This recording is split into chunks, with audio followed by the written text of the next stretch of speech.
brokerage sales assistant Lynn Riley is suing the mother of her daughter's former friend, school food server Tina Mark, for the cost to fix a Mazda MX-3. Lynn says Tina's 15-year-old daughter, Stephanie Sherman, got behind the wheel and totaled it.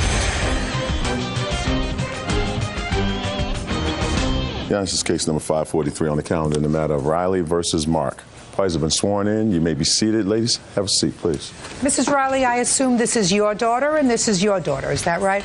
Correct. Neither one of you were there on the fateful evening when your daughter got Mrs. Riley's car.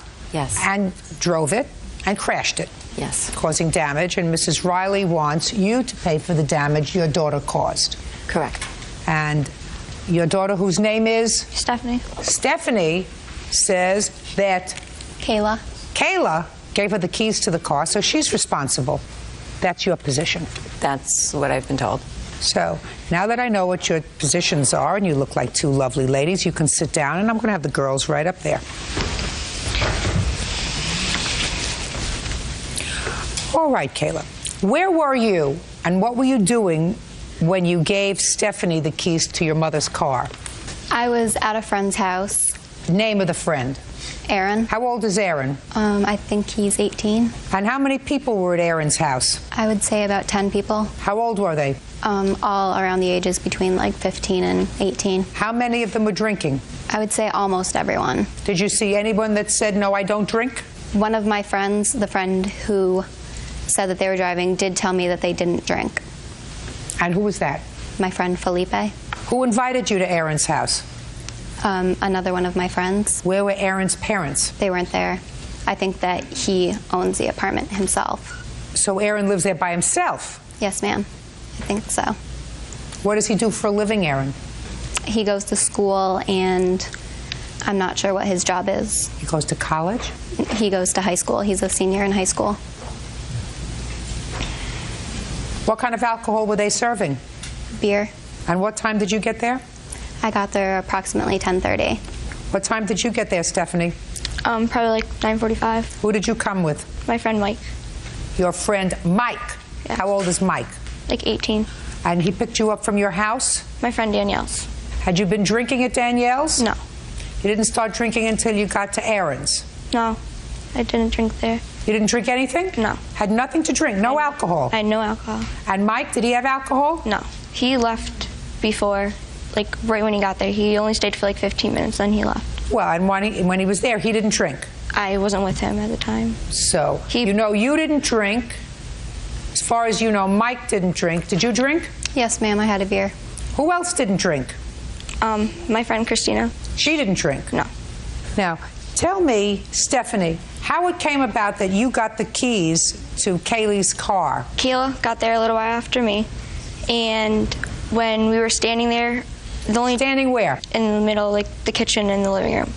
And when we were standing there, there was only three people there who had cars. Michael had left, and Aaron, but he wasn't going to leave, and Kayla had a car. And there's a kid, Josh, there, and he needed a ride home. And Kayla said, well, I have a car. And she goes, well, I'm too cocked to drive. So we were standing there, and I offered. I was like, well, I'll drive. And she's like, will you really? And I was like, yeah. And she's like, okay. So why would you offer to drive? You don't have a driver's license. No, I don't. You certainly, according to you, weren't drunk. No, I was not. So there's no excuse for you saying that I'll get behind the wheel of a car when that's against the law. Well, I didn't want Kayla to drive because I didn't know if she was going to drive, so Let Josh walk. That's what he has legs for. Yes, I know. Like Abraham Lincoln. I mean, I would like to hear all the rest of the excuses, Miss Stephanie. So we were standing there, and then Kayla showed me her keys, and me, her, and another friend walked outside to the car, and there's a couple of our friends standing outside, and they were smoking cigarettes. I got into the car, and I didn't want to go by myself, so I invited Christina and Felipe to go. So we got into the car, I started the car, and Kayla came out and talked to me, and she said, are you going to be okay to have your seatbelt on? And I said, yes. So she shut the door, and she goes, make sure you're back in 20 minutes. And I was like, okay, and I went to bring him home. So what you're telling me is Kaylee couldn't drive because she was too drunk? Yes. And you weren't because you didn't have any alcohol? No, I wasn't there for long. Okay. Miss Mark, you can stand up now. Now you can tell me why you think your daughter is not responsible I don't think she's responsible because she doesn't have a valid license, and Kayla knew this. Okay. Now, when you get someone's permission to do something, and they are incapable of giving you permission, that's like having no permission. Okay. You can be incapable of giving permission because you're in a coma, you're mentally challenged, you are high on drugs, you're loaded on alcohol. But if you are in any way incapacitated, you can't give a valid permission. Let me give you an example. If you're out with a young man and he knows that you're drunk and he wants to have sex, and he does, and he knows you're drunk, and you say, I didn't give permission. He knew I was drunk. He knew I couldn't consent. He did this against my will. And you'd be right. Now, your daughter just told me that she didn't have anything to drink. Now, I don't believe her necessarily. But that's what she told me, because that's what the good story would be, that she didn't have anything to drink. That, by the way, Miss Mark, is a lie. Judge Judy continues in a moment. Your daughter has no reason to be in a situation where she can be high, drunk with a beer, and have keys to your car. And later today, I don't like it when somebody plays cute with me. It suggests that you think that you are smarter than I am. And he knows that that's a very dangerous thing to do. real cases, real people. Judge Judy. Kayla Riley says her former friend, 15-year-old Stephanie Sherman, wrecked her Mazda MX-3. Stephanie says Kayla gave her permission to drive it. She didn't have anything to drink. So she knew she was 15. She knew she had no permission getting behind the wheel of a car. She knew she couldn't get anybody else's permission to drive a car. Can't drive yours, can she? No. And according to her, she knew or believed that the reason she couldn't drive to give Josh a ride home was because she was drunk. Because that's what she just told me. She said, Kaylee said to her, I can't drive, I'm too what? Clocked, cocked, whatever it is. I'm too drunk. That's what the connotation was. So she was incapable of giving her permission, according to your daughter, who's lying, by the way. But I'll take it. Now, your daughter has no reason at 17 to be in a situation where she can be high, drunk with a beer, and have keys to your car. I understand that. So what do you think, Miss Riley, is reasonable with regard to the damage to your car? The deductible and the difference I paid for the car. What was the damage to your car? They totaled it. And so what is your out-of-pocket expense? How much did you pay for the car, and how much did you get from insurance? Okay, I paid for the car $24.75 in May. What I received from the insurance company was $1741.75. That leaves a difference of $734. Now, did you buy this car for your daughter, or was it your car? No, I bought it for her. You bought it for her? Yes. Does she now have another car? No. That's good. She doesn't need one. 734 divided by 2. 50% for you, 50% for you. Equals $367. You think you're 50% responsible, or your daughter is, for the damage to the car? We both are. Yes. Good. Judgment for the plaintiff for the amount of $367. That's all. Parties are excused. You may step out. The kid that I was bringing home just went to go grab the steering wheel, and I got nervous, so I turned and I hit the curb. I should never let anybody else drive my car. At least she knows better than to get behind the wheel of a car when she's drinking. I got burns on my face and down my neck, and I got a black eye and like big fat lips. She could have been killed and everybody else in that car. There was no responsibility. There was no adults. It was a mistake, and I paid for it. And now the next case. All parties in the matter of Clark versus Oaks, step forward, please. Truck driver Michael Clark is suing his former friend, interior designer Deborah Oaks, for the value of a '92 Acura.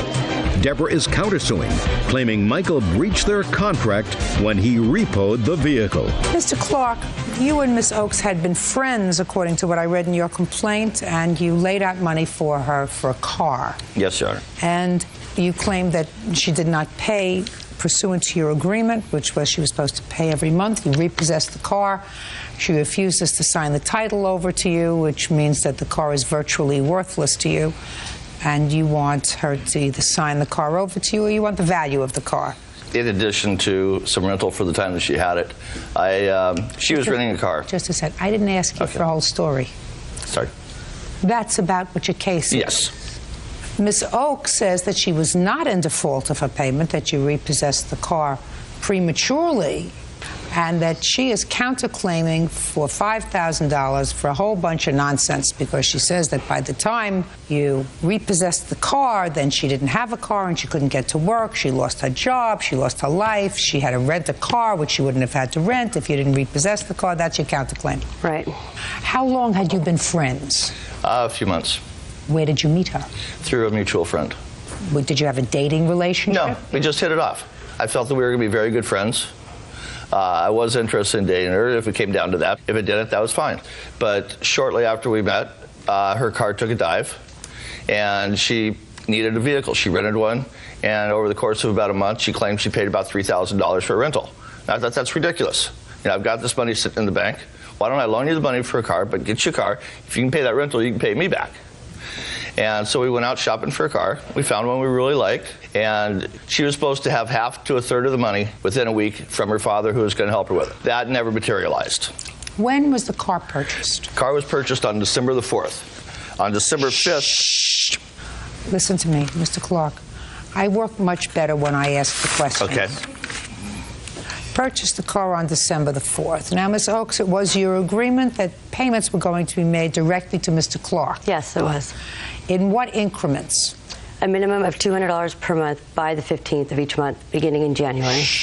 And you made a written agreement with regard to that? Yes. I'd like to see the written agreement. Well, this is the original. All I want to see is the original agreement that you signed with him. Your Honor? Sorry.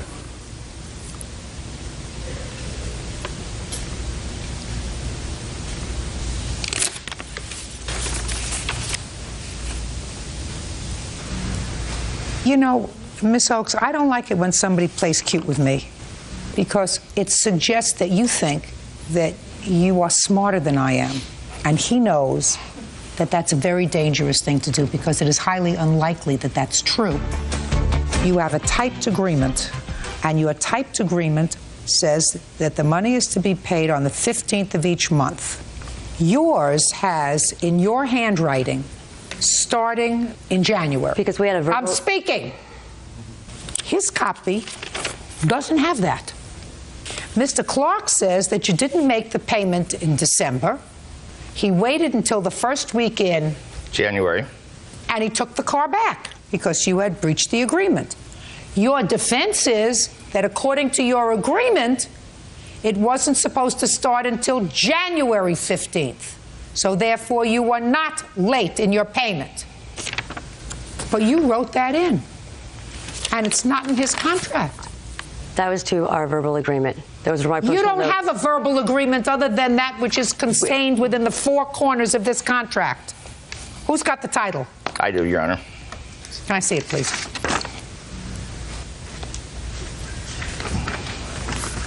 When did you first ask her for the money, sir? I'd been hitting her up ever since we got the car, because the money from her father was supposed to come in, and she did tell me that her uncle had died. That's not true. Her parents were coming into town, and when I asked her for money, she said, well, they spent all the money on airfare. I don't know how much is going to be there, da-da-da-da-da. Well, the uncle wasn't part of our agreement. Before we go any further, I want each of them to sign the title to the car so that when I make a decision, it's all signed off on.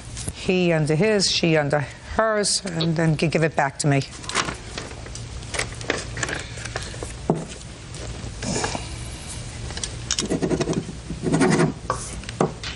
And then I'll take it back, Bert. After she signs it, I'll take it back.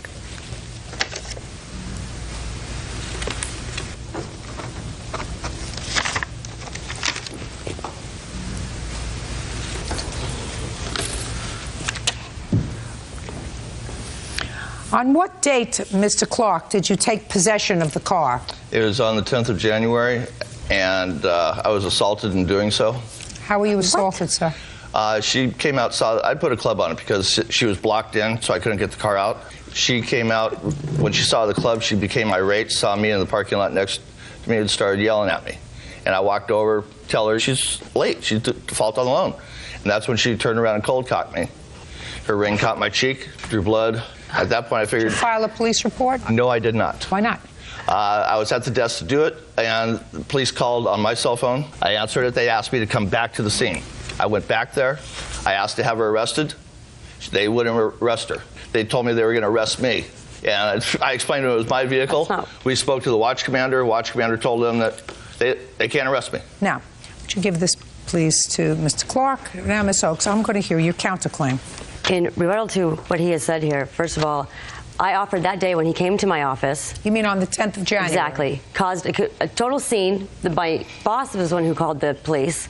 Okay. Because of his reaction. Now, I offered him that day to pay him $500. He would not accept my money. Ms. Oaks, he had contacted you prior to that to make a payment in December. And if you had the money, why didn't you make the payment in December? Because he did not ask me for the money at that time. And as far as I was concerned... What did he ask you for? Shh. What did he ask you for when he contacted you in December? Do you want to go to lunch? Is that true? That's an absolute lie. Okay, let's hear the rest of your counterclaim. As a result of him taking the car, I've had to incur rental fees for the car. Well, you had rental fees before that. Yes, I had. So that even prior to this, you were renting a car. It's not as if you sold a car in order because he gave you the money for this car. Do you understand what I'm saying to you? Yes. At the time that he came to me with this offer of buying the car, I had another option. I chose not to go with that option, which was... which was what? To get a car with somebody else. What do you mean get a car? Why don't you get a car by yourself? A family friend was going to loan me their car. Ms. Oaks, grow up. You have a car now? No, I don't. Well, get one. Yeah, I'd like to if I had the money. Get one. But I've lost my job. What do you want from him? Because of him, I lost my job. Because I don't have a car to go to and from work and to do the responsibilities I have throughout the day at my business. Why don't you rent Because he gave me no notice whatsoever and took my car out of the parking lot. You just said, listen to me. Because I lost my job. Ms. Oaks, I'm speaking. Don't speak over me. How much did the rental car cost you for the month prior, from November 5th to December 5th? How much did it cost you? A couple $1,000s total. Well, he just saved you a couple of $1,000s by not having to rent a car for that entire month. The reason he chose to bring this up to me and offer me this deal was because I had turned in the rental car that I had previous to this because I could no longer afford it.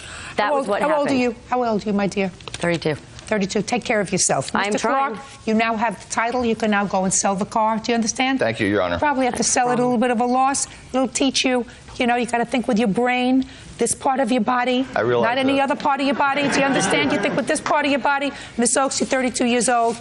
Take care of yourself. Counterclaim's dismissed. That's all. Thank you. Parties are excused. You may step out. Case number 478 on the calendar in the matter of Avila versus Johnston. Parties have been sworn in, Judge. You may be seated. Ma'am, have a seat, please. Ms. Avila, this is your former boyfriend, and according to you, you made a loan to him in an amount in excess of $5,000 to pay for an attorney because he was involved in a divorce and a custody dispute with his, I assume, now former wife? Not quite. Not quite. So you're still involved in this custody and legal dispute? Yeah. She was difficult then and still is. I don't know who's difficult and who's not. When were you married? August 96. And you have children? 1. How old? 8. When did you leave your wife, or when did she leave you? I moved away and we separated in 2003. Did you meet Miss Avila before or after you left home? Oh, well after. According to your complaint, the money that you loaned to him was in February of 2004. Is that right? No, Your Honor. Which was when? I took out a personal loan in my name May 6, 2004. And tell me the circumstances surrounding that loan. I gave Jake a cashier's check, which I have here, and a copy of the personal loan I took out to get the funds to loan to Jake. Okay. Tell me about the discussion that you had prior to your executing this personal loan with regard to what the money was needed for and whether or not you would, in fact, take out a loan and lend him the money? Jake's ex-wife had filed for divorce in February, so he had 90 days to respond to that, and he was running out of time. He had no other resources of money available. Was he working? No, Your Honor, he was not. He quit his job in March. Why? Didn't like the job. Well, if you quit the job in March of 2004, how were you paying child support? Well, I had unemployment coming in. How much was your child And support? at that point, order? I wasn't paying child support any longer. I'd paid. I was told to stop paying by my attorney because I'd been paying to the tune of $4,700 a month for all bills for everything ever since we had separated. I paid for everything, Your Honor. What did your wife do for a living? She works at a counseling center at a university. And what kind of work were you doing? Factory rep. What does that mean, a factory rep? Worked for a major manufacturer selling their products. When did you go back to work? October 10th is when was my hire date. So you had no more money in May of 2004, and you needed money for divorce. Correct. So tell me about the discussion that you had with Miss Avila. Were you living together at the time? We weren't living together. I always kept my own place. I stayed over at her place quite a bit, though. Okay, so tell me about the discussion that you had with her. We went through a lot. I don't. Listen. You know, I got things to do. I'm not interested in your personal matters. I want to know what you said to her and what she said to you about the money. Okay. I had done a lot for her, and she felt that she wanted to repay me back with the gift. Don't tell me what she felt. Listen to me. First, I want to know what you said to her. Something like, "Wah! I just got served with these divorce papers, and I have 90 days in which to respond to these divorce papers. I need a lawyer, and I have no money." Do you understand what I'm saying to you? Somehow that had to happen before she had feelings that she wanted to help you. She had to know about the service of the papers and that you needed money for a lawyer. Do you understand? Yes, I do. So let us start with there. Okay. Good. She was witness to me getting the papers, and she knew I was trying to Don't tell me what she knew. She was a witness to you being served? Correct. Where were you served? At my place of employment. You mean she was picking up for lunch? What was she doing there when she was a witness to you? I brought the papers over to her house that evening. Then she wasn't a witness to you being served. You see, you got to be very careful what you say to me. She was not a witness to you being served, sir. You brought the papers home that night, and then you whip them out of your pocket and you say, ta-da. I got served today. Ah, there you go. I got served today. And she said to you, what are you going to do about it? And you said to her, I'm going to try and get the funds from a family member or possibly a loan. what family member was going to loan you money? My sister. Did you ask your sister? No. Why not? Hadn't got there yet. And she said to you? She asked what I had done, and I looked into getting my own loan. Unfortunately, my wife at the time had scrapped a lot of our credit in the meantime. So you were prepared to take out your own loan because you knew you had to have a lawyer, right? Yep. But for the fact that your ex-wife, or your wife, soon-to-be ex-wife, who she didn't know at the time, right? You didn't know her at the time. Not personally, no, Your Honor. No. But for the fact that she had scrapped your credit, you would have been able to get a loan and thoroughly anticipating paying it back. Sure. Of course. You can't take out a loan without paying it back, right? Mm-hmm. So tell me about the discussion where you said to her, well, if you take out a personal loan, because you knew she was taking out a personal loan, right? Just like you were going to take out. What are you looking at me like I'm talking a foreign language? I'm still talking English. I'm still talking English. You know, the concept isn't very hard. This is the same kind of personal loan that you were trying to take out, and you couldn't because of the lousy credit that your wife had inflicted upon you. Almost. I was going to take a second against the house, pay off all of our debt so that neither my ex-wife or myself were in debt. And well, she wasn't going to allow you to do that. Listen to me. She wasn't going to allow you to. I know I gave you a minute to think, but you're not an idiot. I don't think you're an idiot. So your ex-wife is not going to allow you to take out a second mortgage on the house in order to pay for a lawyer to fight her. That would be very dumb. And your soon-to-be ex-wife doesn't sound like she's dumb. Judge Judy continues in a moment. I wanted my space. I didn't think she was the right one to introduce to my daughter. And what'd you take her money for? We had spent some time. Why did you take her money? And later today, According to your answer, you said that when he said to you, you have to pay me for this job, you said to him, I said, are you kidding? I've been supporting you for a year and a half. right on! real cases, real people. Judge Judy. Janelle Avila says ex-boyfriend Jacob Johnston owes for a loan to hire a lawyer. Jacob claims Janelle offered the money. How many payments did you give her on this loan? I don't remember making any payments to her. How many payments did he make? One, Your Honor. When? The first payment due July 5th, 2004. He paid That me. sound familiar to you, sir? I remember giving her $200 because she was tight. I didn't expect to be paying back anything at that point. Well, when did you decide, Mr. Johnston, that you no longer wanted to be involved with Miss Avila? After she became aggressive and upset. Month Because and year. June of '04. So within 4 weeks or so of getting this money, you took a hike. I had taken a hike prior to that. Tell me about that, sir. We spent a lot of time up until the end together, up until the end of '04. Listen to me. I had. May of '04, you took the check, paid for the lawyer. Mm-hmm. Listen to what you're saying to me, sir. Be very, very careful, because you said to me that you were served with the papers May 6th. So you took the papers and you brought them home and showed them to her and said, gee, I got served. So at what point had you broken up prior to that? Okay, so at the end of '04, December, I had stopped spending nearly as much time with her and told her that I needed more space, and I didn't. Well, what think, was June of '04 that you just told me about, sir? '03. Shh. Or '03, excuse me. I'm sorry. Thank you for correcting me. We weren't spending You're talking nearly about as in much time. December of 2003. Go ahead. I wanted my space. I didn't think she was the right one to introduce to my daughter. Then what'd you take her money for? We had spent some time. Why did you take her money? Because I'd helped her out through a lot of difficult times, and she asked if she could give me the money because of all the help I had given her. Is that right? No, Your Honor. See, I knew I was going to let you talk. Let's talk about character. You're not supposed to use people, Mr. Johnston. It's never my intention to use her. It was.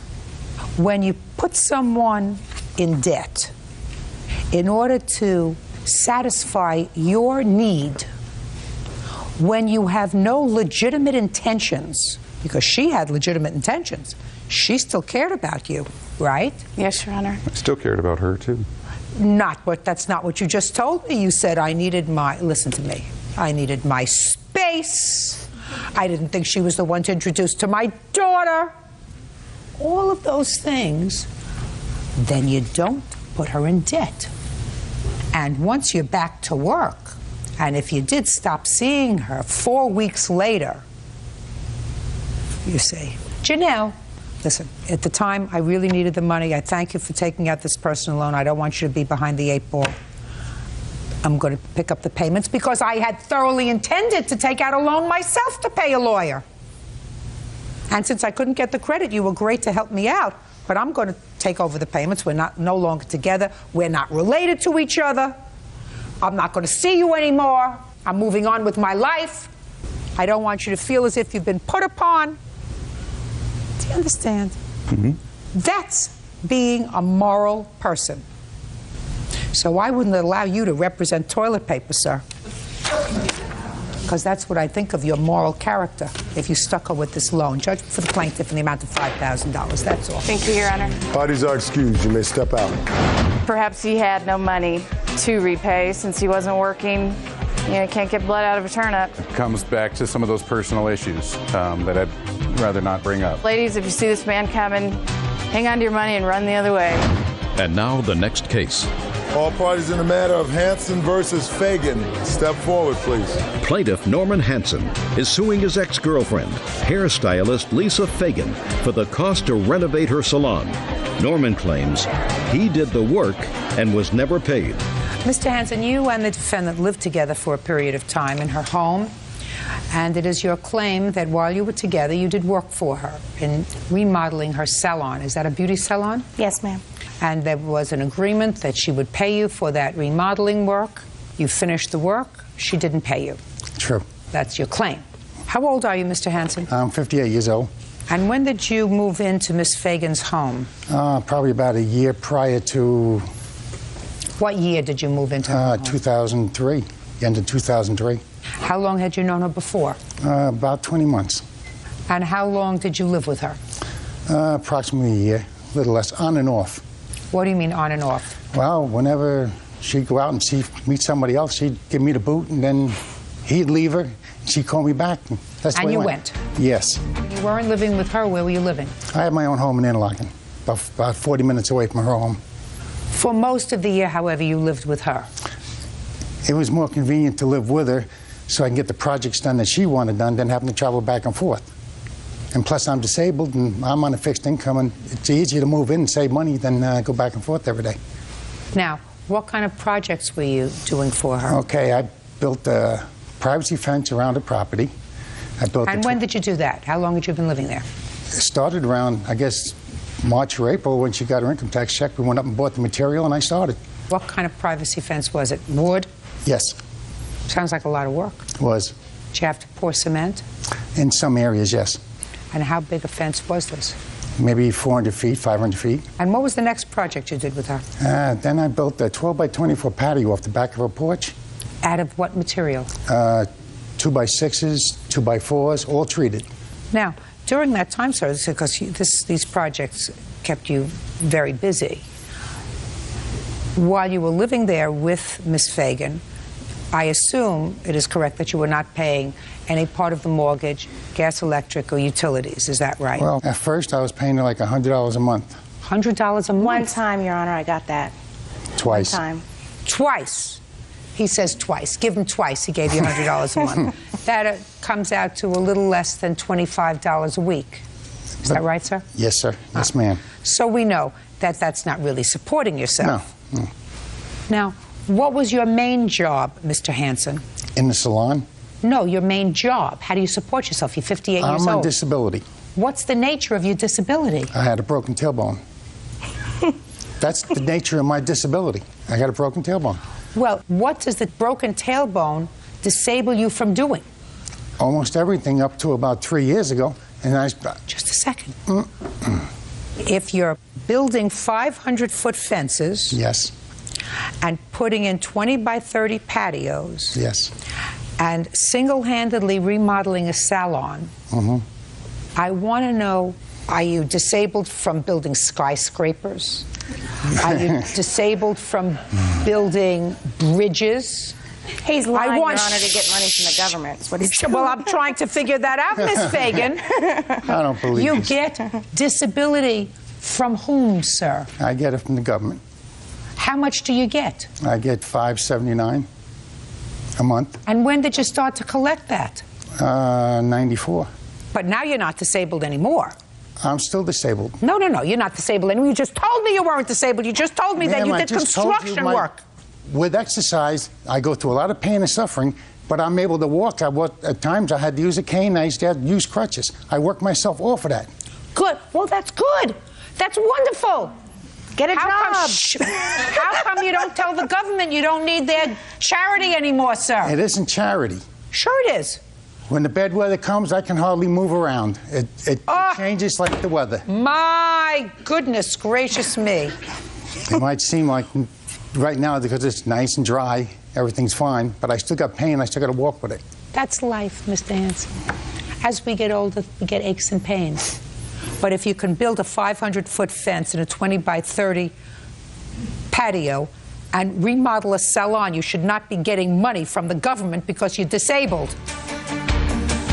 Now, when you told her you wanted money for this salon, and you were living together at the time, sharing a bedroom, I assume, what did she say to you? She come out and asked me in her house do I think I could do that concrete building, renovate it, and convert it into a salon. I said, sure I can.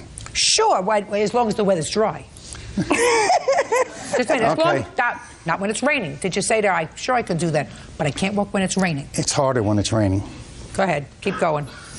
Okay. She asked me how much do I want to do the job. I said, well, make me an offer I can't refuse. She said $15 an hour. I said, okay, let's go with it. And that's what we did. I'm listening.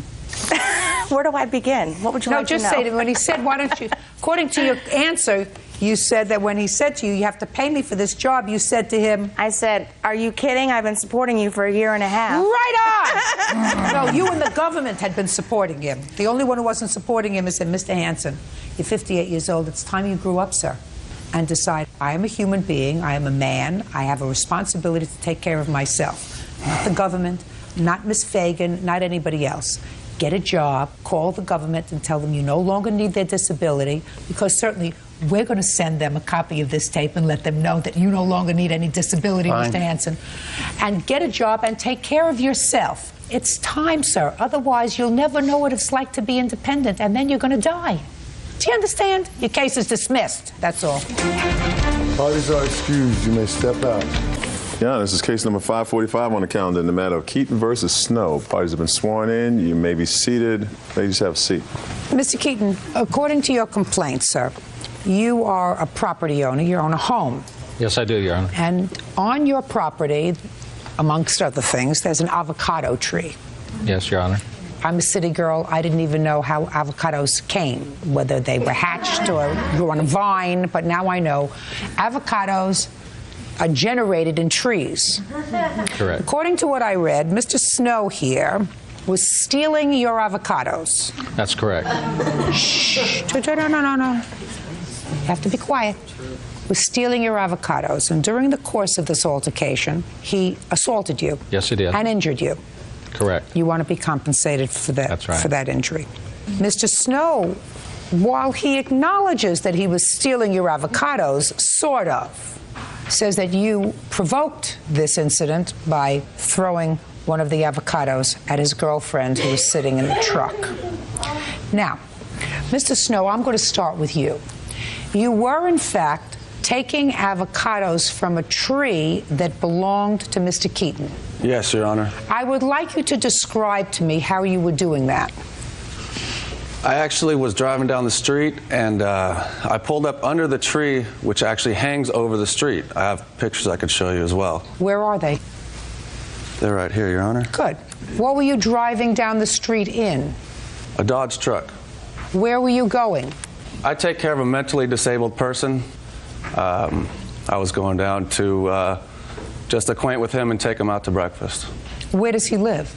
About 8 houses down from Mr. Keaton. So you pass this property regularly? Yes, ma'am. And how many times have you taken property from Mr. Keaton? Your Honor, I took it one time prior. I had taken avocados, and how many did you take? I'd say around 20, 25. What did you do with them? Made guacamole, Your Honor. Well, you took them because... You took them because you felt that you were entitled to take them because the branches hung over into the street. Is that what you're telling me? Somewhat, Your Honor. It was really easy for me to stand in the back of my truck. I didn't get out and climb into his tree from his property.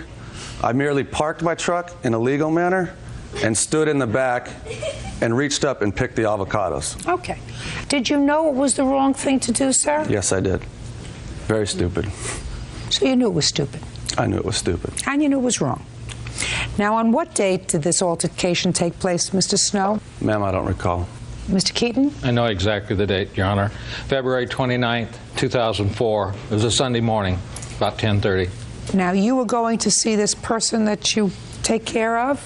Yes, ma'am. On your way there, you decided to stop by and get some avocados? It was a rather spontaneous event. I just kind of was driving down the street. I saw him up there, was thinking guacamole. Didn't think it was much of a big deal. I didn't think it would blow up into this and get us out of control as it did. But you didn't just take 1 or 2 avocados, Mr. Snow, did you? No, I think I probably had about 20. Tell me how you got them. I pulled under the tree and I stood in the back of my truck and I was pulling them off. And I had actually, there was a branch hanging down so low that I climbed up into the tree. This time you actually... So yeah. This time you actually trespassed... From my truck, I grabbed a branch and I climbed into the tree and I was picking them off and throwing them onto his grass, actually. Now, Mr. Snow, let's say you're walking along the street and you could pick your hand up and you could pull down an avocado. Still, it belongs to somebody else, but you're taking one. But you didn't take one, you were a pig. Yes, ma'am. I was a pig. Oh, yeah, can't even walk up a sweat with this guy. Perfect. Happens sometime. Yeah, I know. Okay, so you're home and you hear something going on outside. You walked outside. What did you see, Mr. Keaton? Well, actually, I didn't hear anything outside. I had a job to do for a friend across town. I was going to cut some tree roots out and remove a stump for this lady. This is not particularly germane to the case, what you were going to do across town? No, but it's setting up the point that I'm walking to my truck with my tools to put into the truck. His truck was partially blocking the driveway with his passenger sitting in the front seat. And as I decided, well, I better ask her to move the truck, it started raining avocados from my avocado tree. And that's when I noticed Mr. Snow in the top of the tree, but I'd say at least 16 to 20 foot high into the tree, standing on branches, leaning on others, picking avocados as fast as he could. And at one point, I thought it might be necessary to retrieve his license plate number. By the time I got to the back of the vehicle, he was coming thumping down onto the grass, jumped out of the tree. How far he jumped, I have no idea. I'm surprised he didn't hurt himself. But I indicated that he had not seen or paid attention to my 3 no trespassing signs. What did you say to him? I told him to get the hell out of my tree. Okay. And if you would like to see some of the signs that I have here that depict what was right in line with the cab, not only of where he parked or where his passenger was sitting, they're clearly marked. Keep off the tree.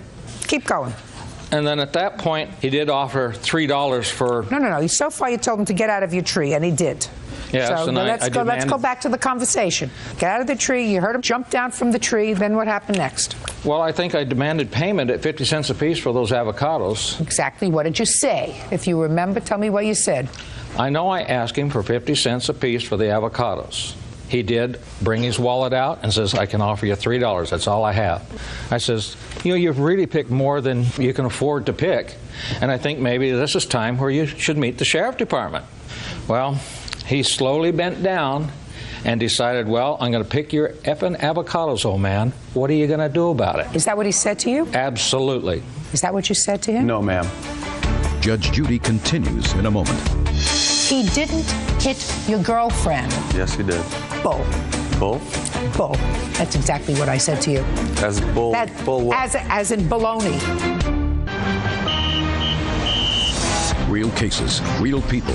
Judge Judy. Kenneth Keaton says he was assaulted by Dustin Snow after he caught him stealing avocados from his tree. Go ahead. And there's no way I jumped 20 feet out of the tree. Okay, so you jumped out of the tree because you knew you were doing something wrong. I knew I was doing something wrong, okay, so I got down to confront him, and I was very rational and patient with him. I said, okay, I'm sorry about this. I said, well, what do we do here? Because I don't want any trouble. He said, you leave your truck and your girlfriend here, and you walk your down to the bank, and you get me 50 cents for every avocado. Well, so far he didn't know that you didn't have enough money to pay him. Well, so he didn't know. He didn't know. Yeah, this was. No, just a second. About 15 minutes. Just a second. So you must have taken out your wallet and went to give him some money, and said, "This is all I have." Yeah, because I didn't want any problems. Just a second. Yes, ma'am. And he said, "Well, that's not going to do it. You picked 20 avocados." And then, according to you, he said, "Well, you're going to leave your truck and your girlfriend and go to the bank and get me some money." Walk. He wanted me to walk. Walk. Right. Like you were climbing the tree. He wanted you to walk to the bank. Yes, ma'am. Good. What happened next? Come on. I'm still waiting for a rebuttal to what he says that you told him that day. About the effing avocados that he said? Yes. I don't recall saying that at all. What do you recall saying to him? I recall being very rational and patient with him, saying, hey, look, buddy, I don't want any problems. I pulled out my wallet and said, look, this is all I have is $3. I'll even leave I made a pile of them right there on his property. I set them aside. I said, here's your avocados. Here's $3. I'm not gonna leave my girlfriend in my truck here, walk however many miles to the bank. I absolutely agree with you. Go ahead. And I said, he had my driver's license number. If he needed to get the police going into it, he could have. So what'd you do next? After that point, it got kind of stupid. We were sitting there just saying, okay, well, you do this, you do this. I said, I'm not doing it. Went back and forth. I said, okay, that's enough. I looked at my girl. I said, sweetheart, we're going to get out of here. I might have said, let's get the F out of here. Might have used a bad word. walked around to the front of my truck to get into my truck. By that time, you were in the... We were on his front lawn, I put the avocados in a pile. You walked to get into the driver's side of your truck. Right, I went around the front of my truck. Did you open the door? Yes, I just got to open the door. And where is he? He is sitting directly point blank in front of the passenger, which is my girlfriend. Okay, so he's sitting there. Oh, not sitting, standing. He's standing. Right in front of the pile of avocados that I had made for him. Okay, good. And you had the door open. And I said, this is enough. This is stupid. He's got our license plate. He can call the police and make a report if he wants. Fine. We're out of here. And we're out of here. Keep going. And then as soon as I went and opened my door, I hear loud thumps. And I look across, and I kind of look through the console of the car. And there was at least 3 avocados, at least 2, probably 3 thrown. I have dents in my truck. It was point blank at my girlfriend. I have pictures of the dents if you would like to see them. I'm more interested in seeing the picture of your girlfriend. Yeah, she's beautiful. No. I'm more interested in seeing the picture of your girlfriend's injury, because that's what you say. You say she was injured. No, she got hit. We didn't go to the hospital or anything. She wasn't hurt. She was hit, but not hurt. Okay, keep She going. kind of put her hands up to defend herself. So that didn't hit her? Well, one hit her, yes. Where? In the hand? In the arm, yeah. You believe. Okay, keep going. Okay. Keep going. So I went around the front of my truck, and, you know, he was assaulting my girlfriend. He brought violence into the situation. Just keep going, sir. So I ran towards him, and I grabbed him by the back of the legs around his knees, pulled his feet out, and just put him on his butt. Now, Your Honor, I'm a very strong man. I could have done a lot of damage to this fella, but I kept my wits about me, and I said, you know what? I'm not going to beat up on this old guy. I didn't want to do that. I didn't want any of this. I wanted to leave. Why didn't you leave? Because he's pelting me and my girl with avocados. Take you 2 seconds, get into the car, close the window, and leave. Take you less time to do that than close the door, walk around the truck, and pull his legs out from under him. I didn't feel like fleeing, Your Honor. You didn't not feel one like to run. Not fleeing, no. Leaving. Well, after he's pelting avocados in my truck, that wouldn't be very smart of me. Oh, it would have been very smart of you. Why? Why? I usually don't answer questions, especially questions that are stupid, but I'm going to answer your question, sir, because according to what you just told me, this situation that was instigated by your criminal activity had begun to escalate into violence. And smart people, when they are faced with a situation of escalating violence, extricate themselves from the situation. Do not put themselves into the situation with gusto. Most people don't, but I did. Then you're responsible for his injury, sir. Even though he started with the violence. You didn't start it, sir. You broke the law. You trespassed on his property. And to be quite honest with you, Mr. Snow, he didn't hit your girlfriend. According to you, according to what you said in your answer, which is different from what you're saying now. You said he threw one through an open passenger window from point blank range and hit my girlfriend. Yes, he did. Bull. Bull? Bull. That's exactly what I said to you. As bull? Bull what? As in baloney. You did the wrong thing, and you're a smart aleck. No, I admit to doing the wrong thing. You did the wrong thing twice. Not once, but twice. Because aside from committing a crime, it's not a major crime, but you were a pig. Because if you wanted to go to this handicapped person's house that you were taking care of and bring him an avocado, then you take 2 avocados, maybe 3. You don't climb up. You ever made guacamole, Your Honor? You need several. Listen to me. I allowed you to ask me one question, which I answered. You only get one opportunity. Why don't you try listening? Your activity that you acknowledge you knew was wrong precipitated an incident, and somebody else was injured. Not her. Not her. And it was a situation that you could have extricated yourself from in a second. You chose not to do that. So you chose to violate this man's property, not once but twice. You chose to stay in the situation because you could have left. No question. You could have left. He had your plate number. You were getting into your car, take off, go to the police, say, listen, I was trespassing on this man's property, stole his property, but then he did what he shouldn't have done. He threw avocados, and my girlfriend had to deflect there because one of them almost came in the window. It did. Baloney. Baloney? You weren't there. Baloney. How do you know that? Your Honor, I have some doctor's reports and bills and also pictures of my injuries. And I also have retained an attorney for the criminal charges that were finally dropped. How's your arm now? I do have pain in it from use, like using a weed eater or a hammer to, build my little birdhouses or something like that. And sometimes it turns all white, the skin, because there's so much pain.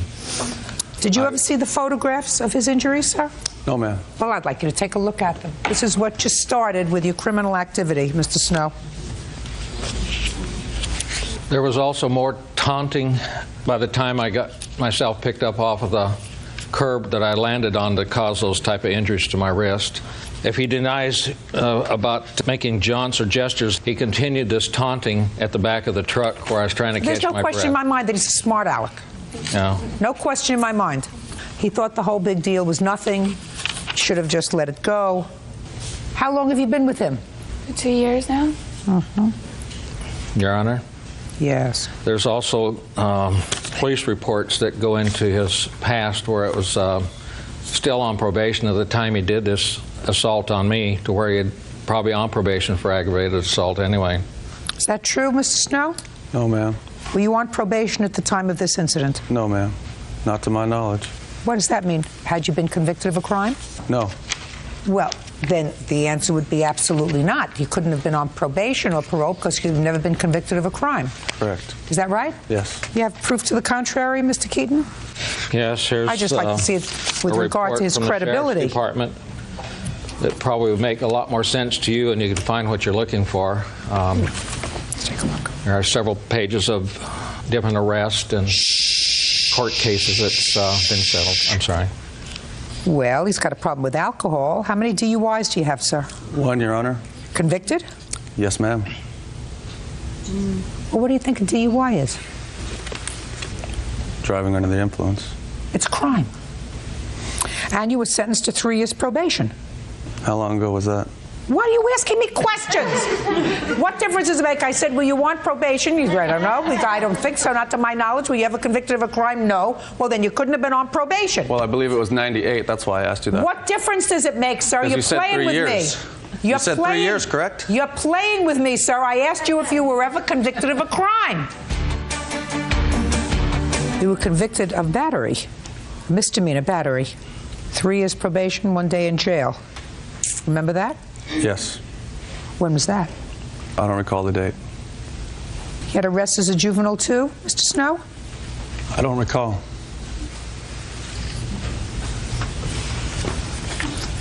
There was 1 conviction for DUI, but it covered 3 cases. That sound familiar, sir? Mm-hmm. Huh? Yes, ma'am. Mr. Snow, yes, it looks to me, sir, as if for the past couple of years at least, you have remained out of trouble. Yes, ma'am. What's the matter? It was too long a period for you? No, ma'am. I mean, I look at this and I see that you had trouble in 98, 99, 2000, 2001, and probably as a juvenile, because your juvenile records probably is sealed in this county, but it certainly indicates that you had a history as a juvenile. And then all of a sudden, a couple of years, you do just fine. Maybe it's her influence on you. Who knows? She said you've been together a couple of years, so maybe she's a good influence on you. What would prompt you to do something so stupid, sir? Guacamole. Well, that's pretty stupid. That's what I say. That's pretty stupid. Then I would think twice, madam. If his love for vegetables interferes, it's a fruit, Your Honor. If his love for fruits and vegetables interferes with his good judgment, then I would think twice about hooking my star to his wagon. Checking for the plaintiff in the amount of $5,000. That's all. Thank you. Thank you, Your Honor. Parties are excused. You may step out. This is case number 491 on the calendar, the matter of Sutton versus Nicholson. Parties have been sworn in, Judge. You may be seated. Ladies, have a seat, please. You know what's sort of interesting? The ladies come, they usually on that side, plaintiff side, and they come with all the paperwork. On this side, usually the boyfriends. They come with nothing but a smile. Travel lightly. Is your attaché case on the ground over there? No? No. Well, I'm certain you're going to be very convincing. Yes. Miss, what? I was just thinking to myself, he's got the truth on his side. That's all he needs. Well, he's got something on his side. I failed to see it, but I'm sure it's there. You used to live with him? No, he rented a house for my parents. And you sometimes shared it together? I was up there a lot, yes. Enough so that you decided to get a credit card and give him one of the cards? Yes, he had asked me to get him a card. And you did that? I did. And by the time... And by the time the two of you parted ways, according to you, he had maxed out the credit card. And in addition, you made a loan to him to help him pay his taxes. Yes. The amount of... $1,000. He was in trouble with the IRS, is what I was told. Okay. Did she give you any money for taxes? She did. Was it a gift or a loan? It was a loan. It was a loan. Did you pay her back? Yes. How? Cash. When she gave you the $1,000, was it in check or cash? It was in check. Wouldn't you think it was smart to give her back the money the same way? Your Honor, we were planning to get married in June of this year, and we shared finances. You're telling me your whole story, your whole major thing here. I'm not interested. What I'm saying to you is, when did she give you the $1,000? I don't know. In 2004. Do you remember what month? You would have the copy of the check. I do have a copy of the check. I'd like to see it, please.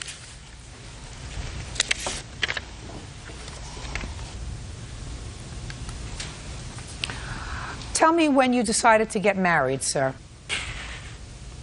December 23rd of 2003. So that when she gave you this in September of 2004, you were still planning to get married, Yes, Your Honor. right? Yes. When did you give her back the money in cash, sir? It would have been the end of the month. End of? September. All in one lump sum? Actually, I believe it was 2 payments. Give me the amounts of the 2 payments. I want to say one was for $400 and the other was for $600. Where did you get that money from? Paycheck. I was paid on the 25th of every month. Yes. And it would have been from that. And what did you do with your paychecks? Deposit them at the bank. So that you would have taken out this money, this $400 and $600. Yes, Your Honor. Lean down from in your attaché case, sir, and show me the withdrawal from your bank for $400 and $600. I didn't think that would be credible evidence because it didn't state to who it went to. It doesn't make any difference. It would have been some evidence that at the end of the month you took out $400 and $600, right? Yes. So instead of coming with some evidence, you come with no evidence. Yes. You see what I mean? Yes. Did he ever give you money for the taxes? No, he did not. No. Now, let's get to the credit card. Go ahead. Well, I got a credit card, and he had asked me to get him a credit card in his name, so I did. And the limit was $4,000. He had been making payments the entire time. And then things started going sour, so he did make a $1,500 payment. He did or he didn't? He did. When? I believe it was in August. Yes, it was in August. Is that before or after you broke up? That was before. And then basically everything's just started going bad. He was gambling too much. He was charging my credit card with party poker on the internet, and it ultimately... Why are you smiling at her? What's that? Did you tell him what I said? Why are you smiling at her? Because not everything she's saying is true, Your Honor. Is anything that she's saying true? Yes. Did you use the credit card to play party poker? When we were both there. Both where? Playing party poker. Did you ever play by yourself? No. Did you have a gambling problem? No. Did you gamble? Well, yes, on party poker, Your Honor. Yes. Your Honor, I have a letter from him 2 days after we had broke up. He left it on my car, and it says he was going to Gamblers Anonymous. Can I see it, please?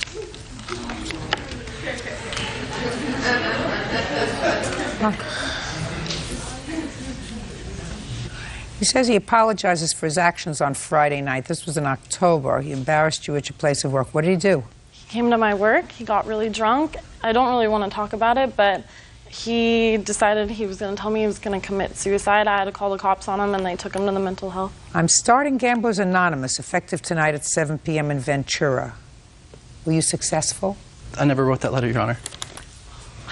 I do have another letter with his writing, talking about his anger problem.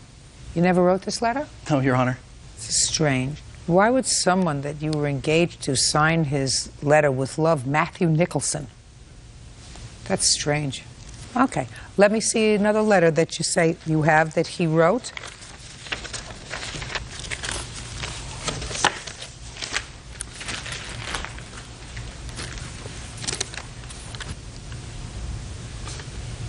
Take out your wallet, Mr. Nicholson. Take out your driver's license.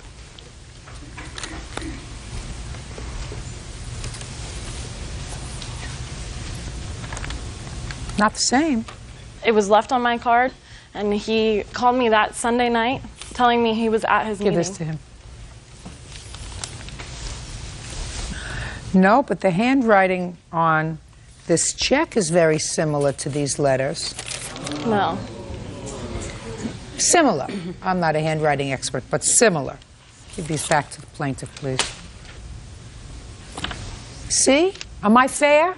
Yes, Your Honor. That doesn't mean you're going to be successful, but it means that when she tries to put something over on me, I'm going to put my heel on her throat. Don't ever do that again. I swear I didn't write that letter. Well, he didn't. Okay. I don't know who did, but he didn't. Judge Judy continues in a moment.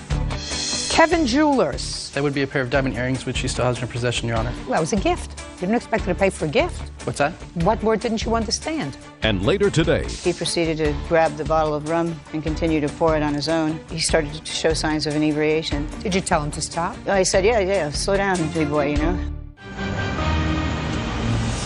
real cases, real people. Judge Judy.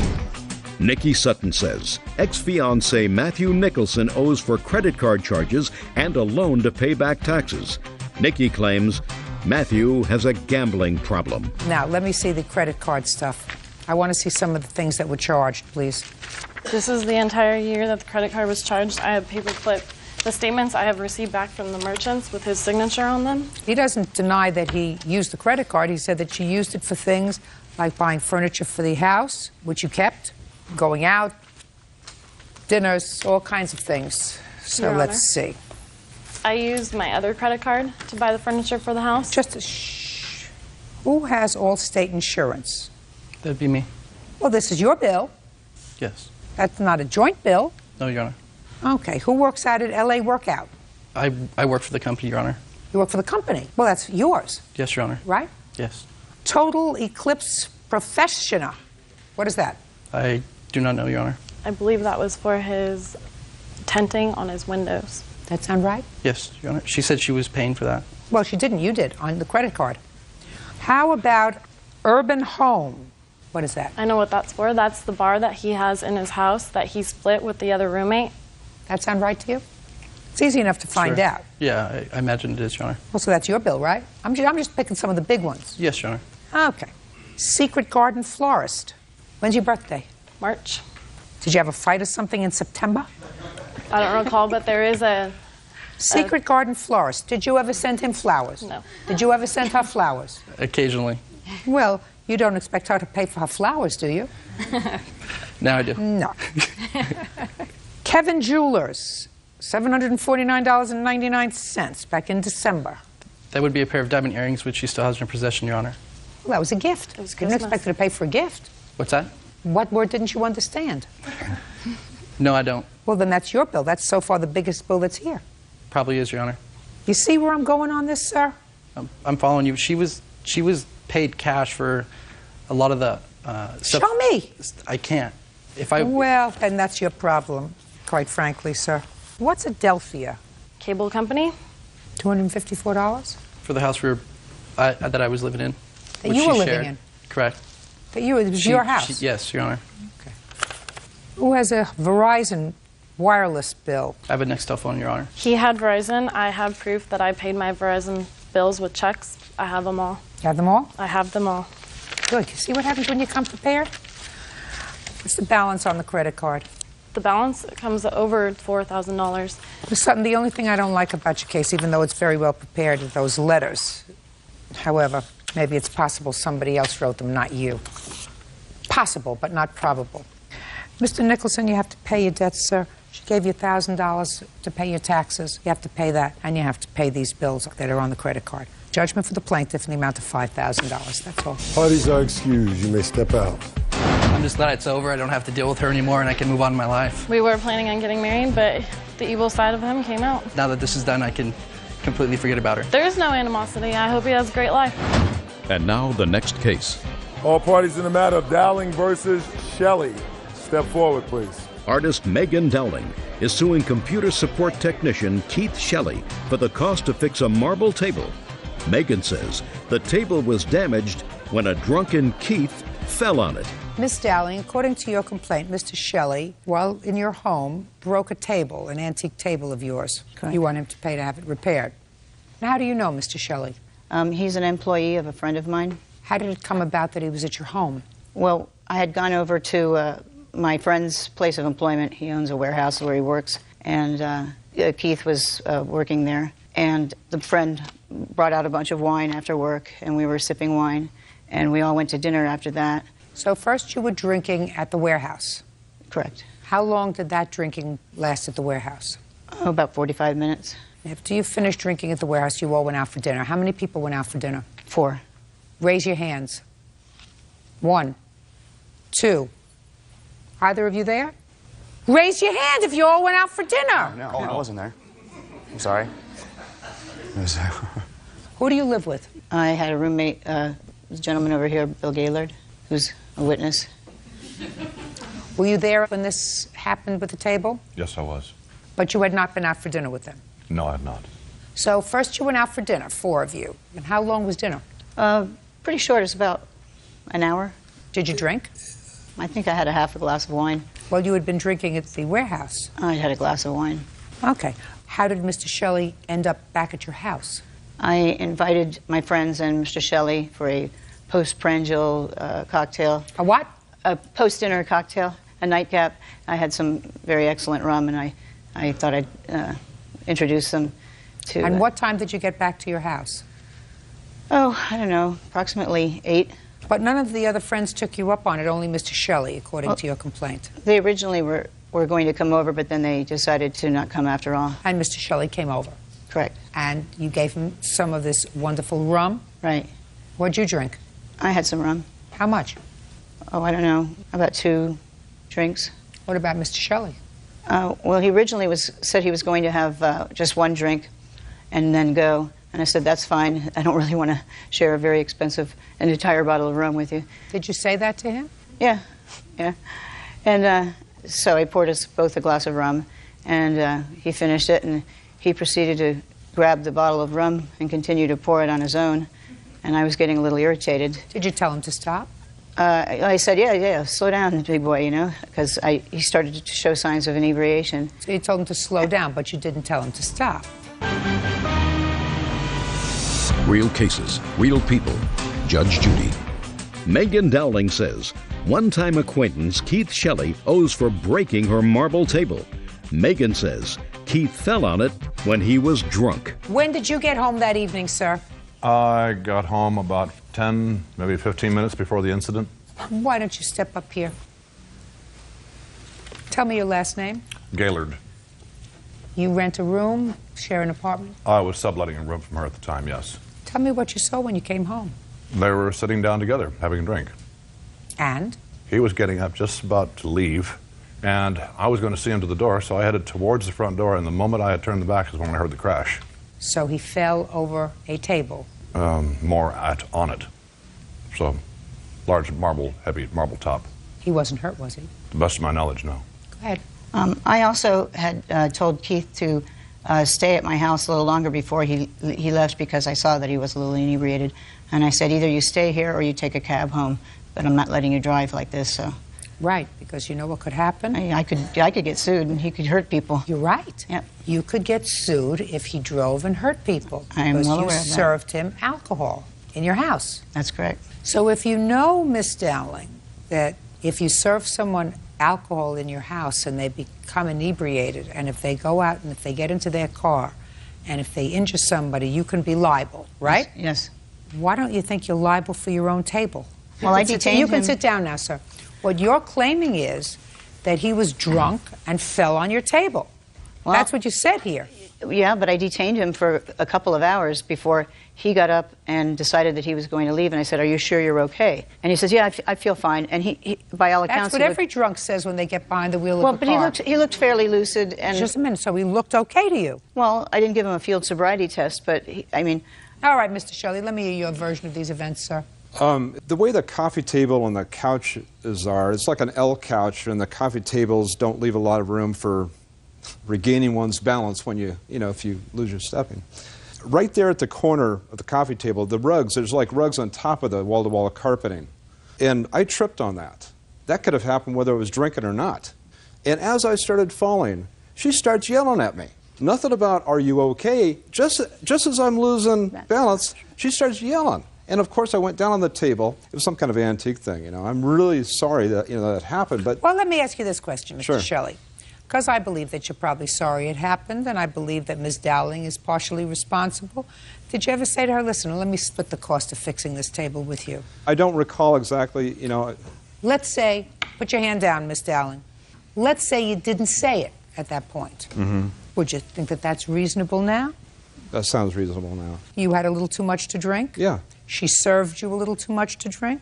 It was right there on the coffee table. Maybe if she served you a little too much to drink. Yeah. So what's wrong with that, Miss Dowling? Well, first of all, the minute I saw that he was inebriated and he was grabbing the bottle and helping himself, I confiscated the alcohol. Listen, you were probably And three sheets to the wind yourself. You had started to drink at 5:30 in the afternoon. You were still drinking at, according to him, 10 o'clock at night. And according to you, you were still drinking rum. You had a rum with him. I don't think 4 drinks over 5 hours. You don't know whether he had 4 drinks or 14 drinks. How much did it cost to fix the table? And do you have a bill? $500. You have a bill? Mm-hmm. Let me have it. Your Honor, I'd also like to say he went home later on that night. These guys poured him into a cab. They had to physically force him into a cab. And he never came back to get the table. He shouldn't have come back to get the table. You're going to pay half the table, and he's going to pay half the table. I attempted to ask him to Isn't that bring... right, sir? Because you think that that's just reasonable. You're a big grown-up. You're going to take a certain amount of responsibility for what you do, right? Yes. Yes, I agree. Yes, Your Honor. Perfect. Now, if I could only get Miss Dowling to take similar responsibility on her own, I would be a happy person today. But since I am not able to do that, I'm going to have to do it for her. Judgment for the plaintiff in the amount of $250. That's all. Yeah, this is case number 556 on the calendar in the matter of Tillinghast versus Stott. Parties have been sworn in, Judge. You may be seated. Folks, have a seat. How old are you, Tony? 20. And you? 21. You two gals had been friends and decided to take an apartment together. According to your complaint, the defendant owes you some money because you leased this apartment and she moved out early. Didn't pay the rent for 3 months. The defendant says that her boyfriend settled with you. She's got a counterclaim. She said that your friends destroyed a mattress of hers. What prompted you to take an apartment together? We've been best friends all our lives. We live next door to each other. I wanted to get out of my parents, and she wanted to move out to hide her relationship with her boyfriend over there. That's you? Yes. Okay. How old are you? 59. 60. I just turned 60 yesterday. Happy birthday. Thank you. You have children? Yes. How old? 35 and 37. When did you lease this apartment? In the end of May. And how long was the lease? 6 months. What was the rent? $965. So far, is all of that correct? Yes. You thought your parents wouldn't like the idea of going out with this gentleman? Correct. They think he was a little too old for you? Correct. When did you move out? August 27th, 2004. Why? The plaintiff here, which Tony, she had her friends over. They were drinking, smoking pot, drinking beer. There was condoms on the floor, and one of her friends had threatened me, so I called the police and I moved out. One of her friends had threatened you with what? Verbally threatened, and also picked up a pen and acting like she was going to. That's not true. Just a second. When did this happen? The night of August 27th. What was the argument about? The argument was about her friends and her all over my belongings, trashing some of my stuff that I had. Were you spending every day at the apartment? No. You were spending most of the time at your boyfriend's home? Yes. So you were really just paying the rent for this apartment as a beard? Yes. Are you living together now? Yes. Have your parents accepted that? No. They know about it, but no, they have not. Did you give her any money for the remaining 3 months on the lease? I gave her $400 in, I believe it was... When? September. After you left? Correct. And then another $400 in October. Why? Because the day was August 28th. It was a Saturday, after her friend had threatened to throw the manager off the balcony. Again, the police were called, and when I moved out, there was a verbal agreement between her and I and my boyfriend that said we will pay you $400 this month and $400 next month to make a total of $800. Are you still living in the apartment? No.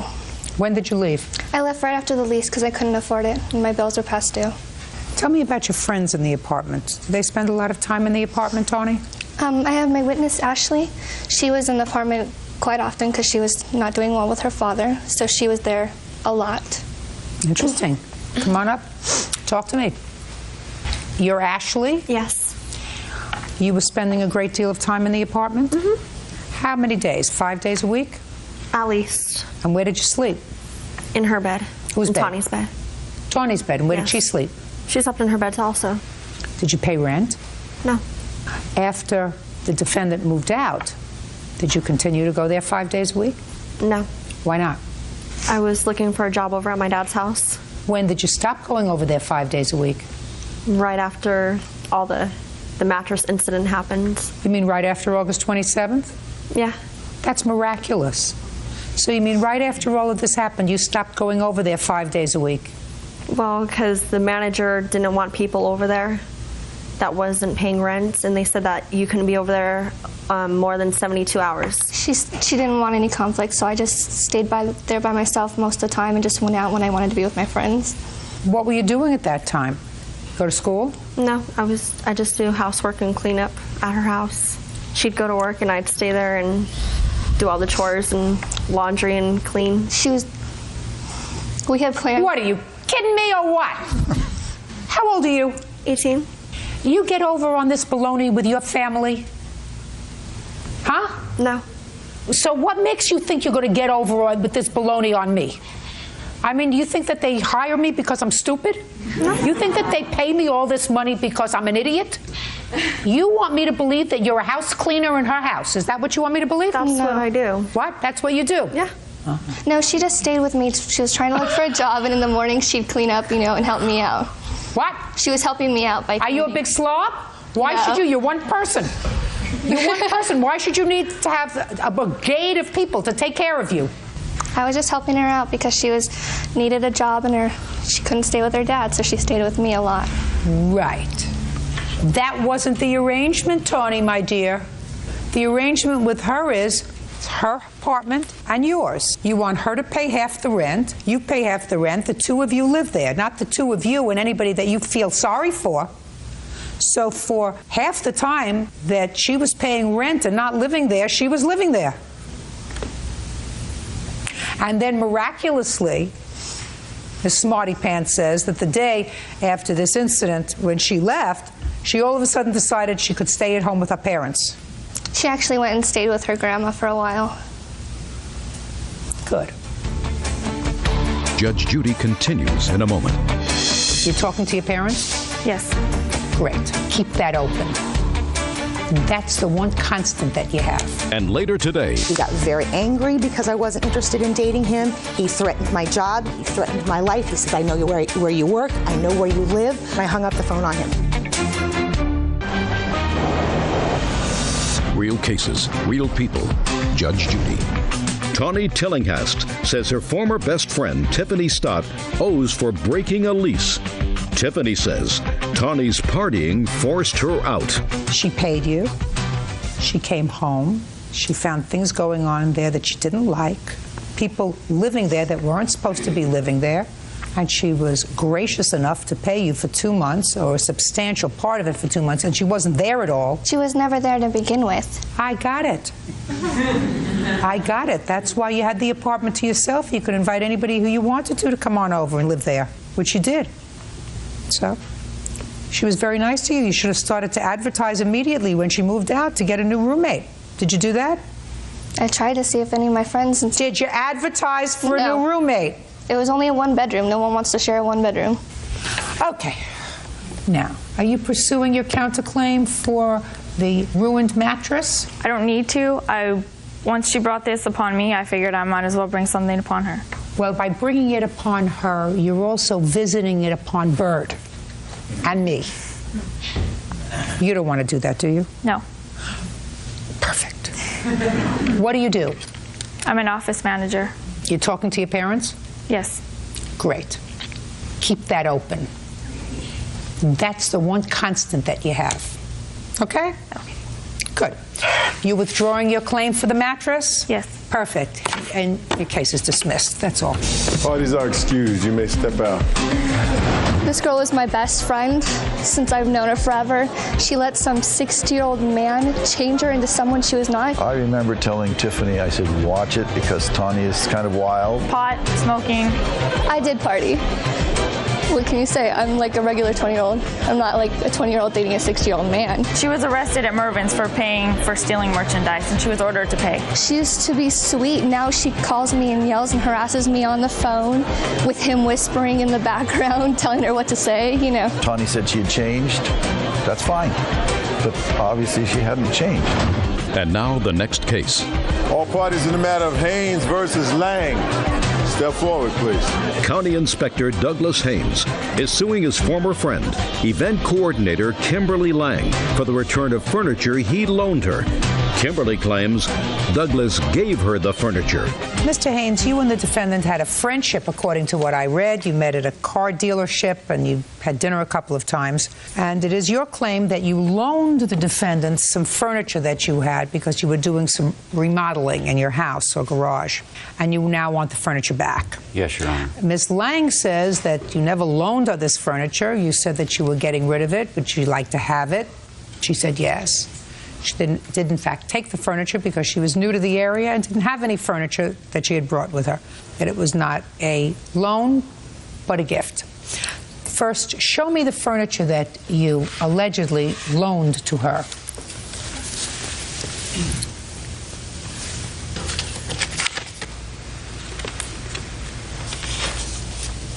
I see two people, one with a beard and a shirt open, and one lady with glasses on. Those are my previous neighbors, and that's the stereo cabinet behind them. And then we have a brass bed. Yes. Okay. Two dressers, I see. What about this sofa? You want this back? No, it's 23 years old. Looks as if it was 23 years old. How long did you know Miss Lang before you loaned her this furniture? Approximately 1 month. And tell me the circumstances surrounding your loaning her the furniture. Well, I'm putting an addition on my garage plus a room on top, and there was some heavy beams I had to remove. I didn't want to damage it, so I was going to put it in storage. And Kimberly didn't have any furniture yet. So I mentioned that, well, if she can store it for me and use it, then that would help me out. And on January 2nd, we delivered the furniture, but I noticed that she already had two dressers. And then we had some disagreements. And could you look at me? Oh, okay. We had some disagreements, and we were going to meet for breakfast. Could you look at me straight on? I mean, I don't want to embarrass you if you have something wrong with your neck. I just want you to look over here so I can tell what your eyes are telling me in addition to what your mouth is telling me, Mr. Haynes. Okay. And on January 13th, we were going to meet for breakfast. Yeah. Well, she didn't show up, and it upset me. So I went over to see her, and I decided that I didn't want any more to do with the relationship, and I called her up and said, I don't want to do this anymore. May I have my furniture back? And she did call me on the 17th and said I could not have the furniture back, that I made a big mistake and I blew it, and also that I'd have to take her to court to get the furniture back. Who is this person? This is my sister, and she had two conversations with Kimberly when we were delivering the furniture. Okay, step up. Tell me your name. Sandra Haynes. Who delivered the furniture to Miss Lang? My brother and Kimberly both. What did you have to do with it? Doug was telling me, with Kimberly there, that Kimberly had agreed to store his furniture, and it was a convenient situation because she had no furniture, and so it kind of helped them both out. Okay. That's it? That's it. They didn't stay that long. Do you have any other conversation with her? Yes, I did. When? I believe after she got back from Los Angeles on the 17th, I called her because she had let Doug know that day that he was not getting back his furniture. So I asked Kimberly, why aren't you giving my brother back his furniture? And she said that she was angry at Doug. Doug was angry at her. She got her parents involved. They didn't want her having anything to do with him, and it was out of her hands. Number two, yes, this was payback time. She had to get back at my brother because of breaking. Don't tell me breaking up. I'm not interested. Yes. I just want to know what she said to you and what you said to her. Conversation. And I said, I do not understand. Why can't we just come over and pick up the furniture? It has sentimental value. It's my parents' old wedding set. And she said? She said she'd think about it. Okay, good. Thank you. Now I'll hear you. Okay. I had met Doug 2 times prior to that date at the car dealership that I worked at. He was a customer. He had subsequently made a phone call to me that he had some furniture that he needed to get rid of, and he knew from our previous conversation that I had an empty apartment and that my stuff was in storage in Orange County. Asked me if I'd be interested in coming by and taking a look at the furniture because he needed to get rid of it. He was doing this remodel. I went by there. It was either the 31st or the 1st of December, or January 1st. Looked at the furniture. The next day was when he actually delivered it to my place. I did drop by his sister's house, yes, and met her for the first time, but I was quite surprised that Doug had already explained to her the arrangement that was made with the furniture because she seemed to know what was going on. The furniture was not a loan. It was actually a gift. And so I wasn't at liberty to explain to her what was going on, but I was quite surprised that she understood what was going on. Just a second. Sure. She suggested to you that the furniture was a loan or a gift? No. She stated, so my brother delivered the furniture this morning, yes. And how does it look, and did you set it up, and so forth. And I explained to her at the time we did set up the bed. At that point, it was pouring rain. We had a mattress in the back of Doug's truck that was being delivered to my parents. I was sleeping on the floor on a mattress. So we stopped by her house on the way to my parents to drop off that mattress. I didn't hear from Doug again until the 17th of January. I got back from Orange County. There was a message on my machine, and at that point was when he asked me to dinner. I refused to have dinner with him, and I was not interested in dating Doug. He got very angry because I wasn't interested in dating him, and he started demanding his furniture back. I don't know why he was getting upset with me at that point. He threatened my job. He threatened my life. He says, I know where you work. I know where you live. This is going to escalate, and he made some threats, and I hung up the phone on him. That's when his sister called me.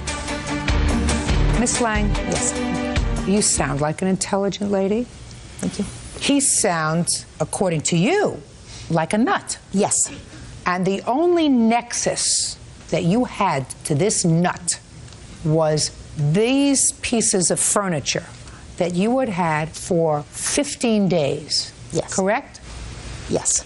So if I were being a smart person, I would say to myself, miscommunication, it was a gift and now he wants it back, but he's a real nut and he's threatening me. Douglas, get a police officer, get your truck, come over and get your furniture.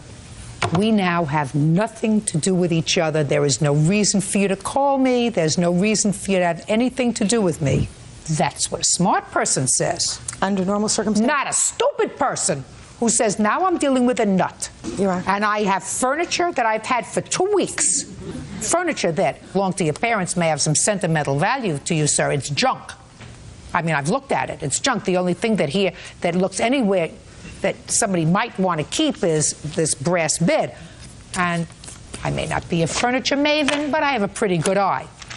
The only value that that bedroom set has is sentimental value, because other than that, it has no value. Now, Your Honor, I do have. When I went to Orange County, when I rented a pickup truck, and I do have a receipt here that shows when I actually picked up the truck and when I actually returned it, there was furniture that I left behind because now I had an apartment full of furniture. I now had 2 dressers, a bed, a coffee table, a couch.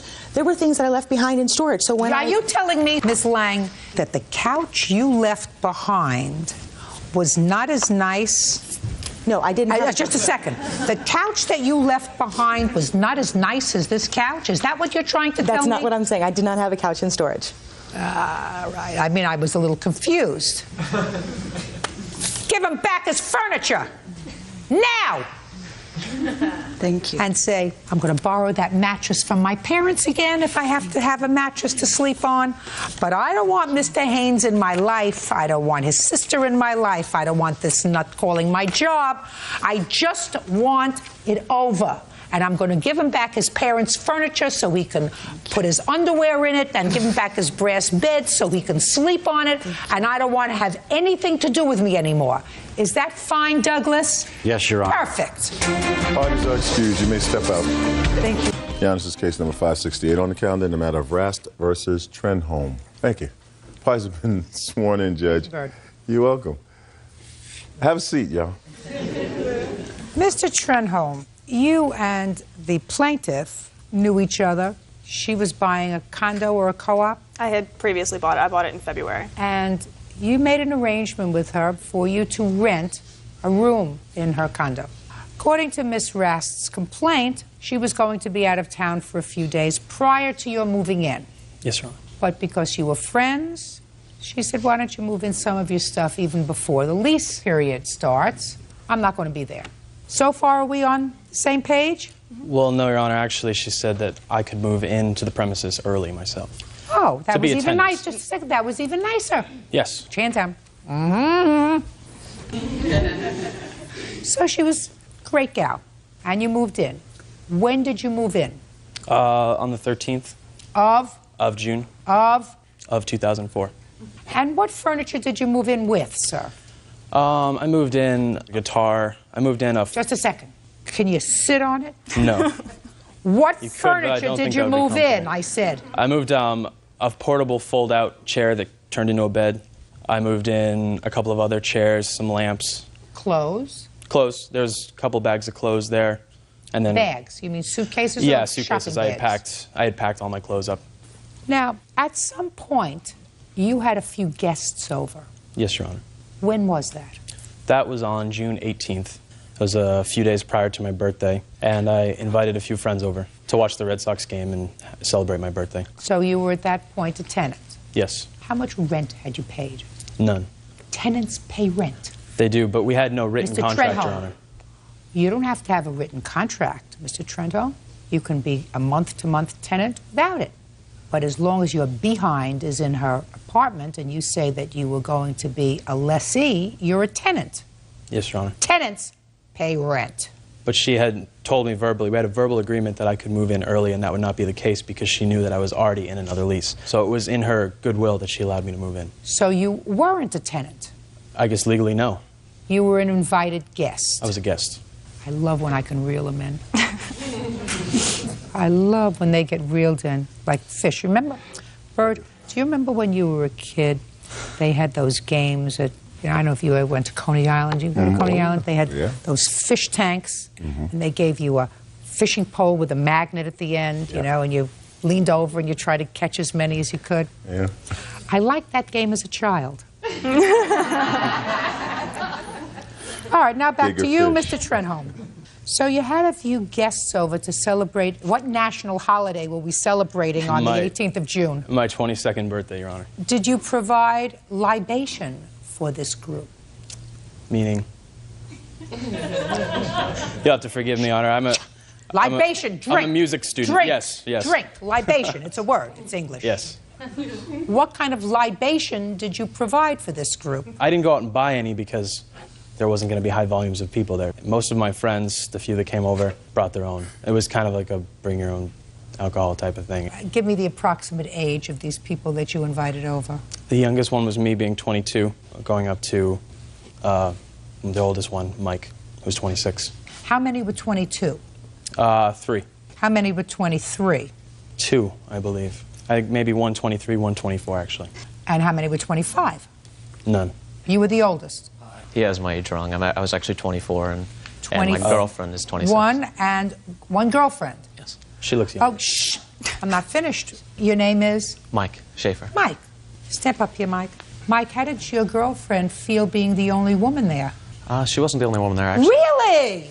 She wasn't the only woman there? No, she wasn't. How many women were there? 4 or 5. 4 or 5, including your girlfriend or excluding your girlfriend? Including, I'd estimate. So let's say there were 5 women. We have Mr. Trentholm, who was celebrating his birthday. He's one person. Then we have 3 other 22-year-olds. That makes 4 people. A couple of little older. That makes 6 people. You're 7. 7 and 5 women. 12 people. I invited 6 people, and a few of them brought friends.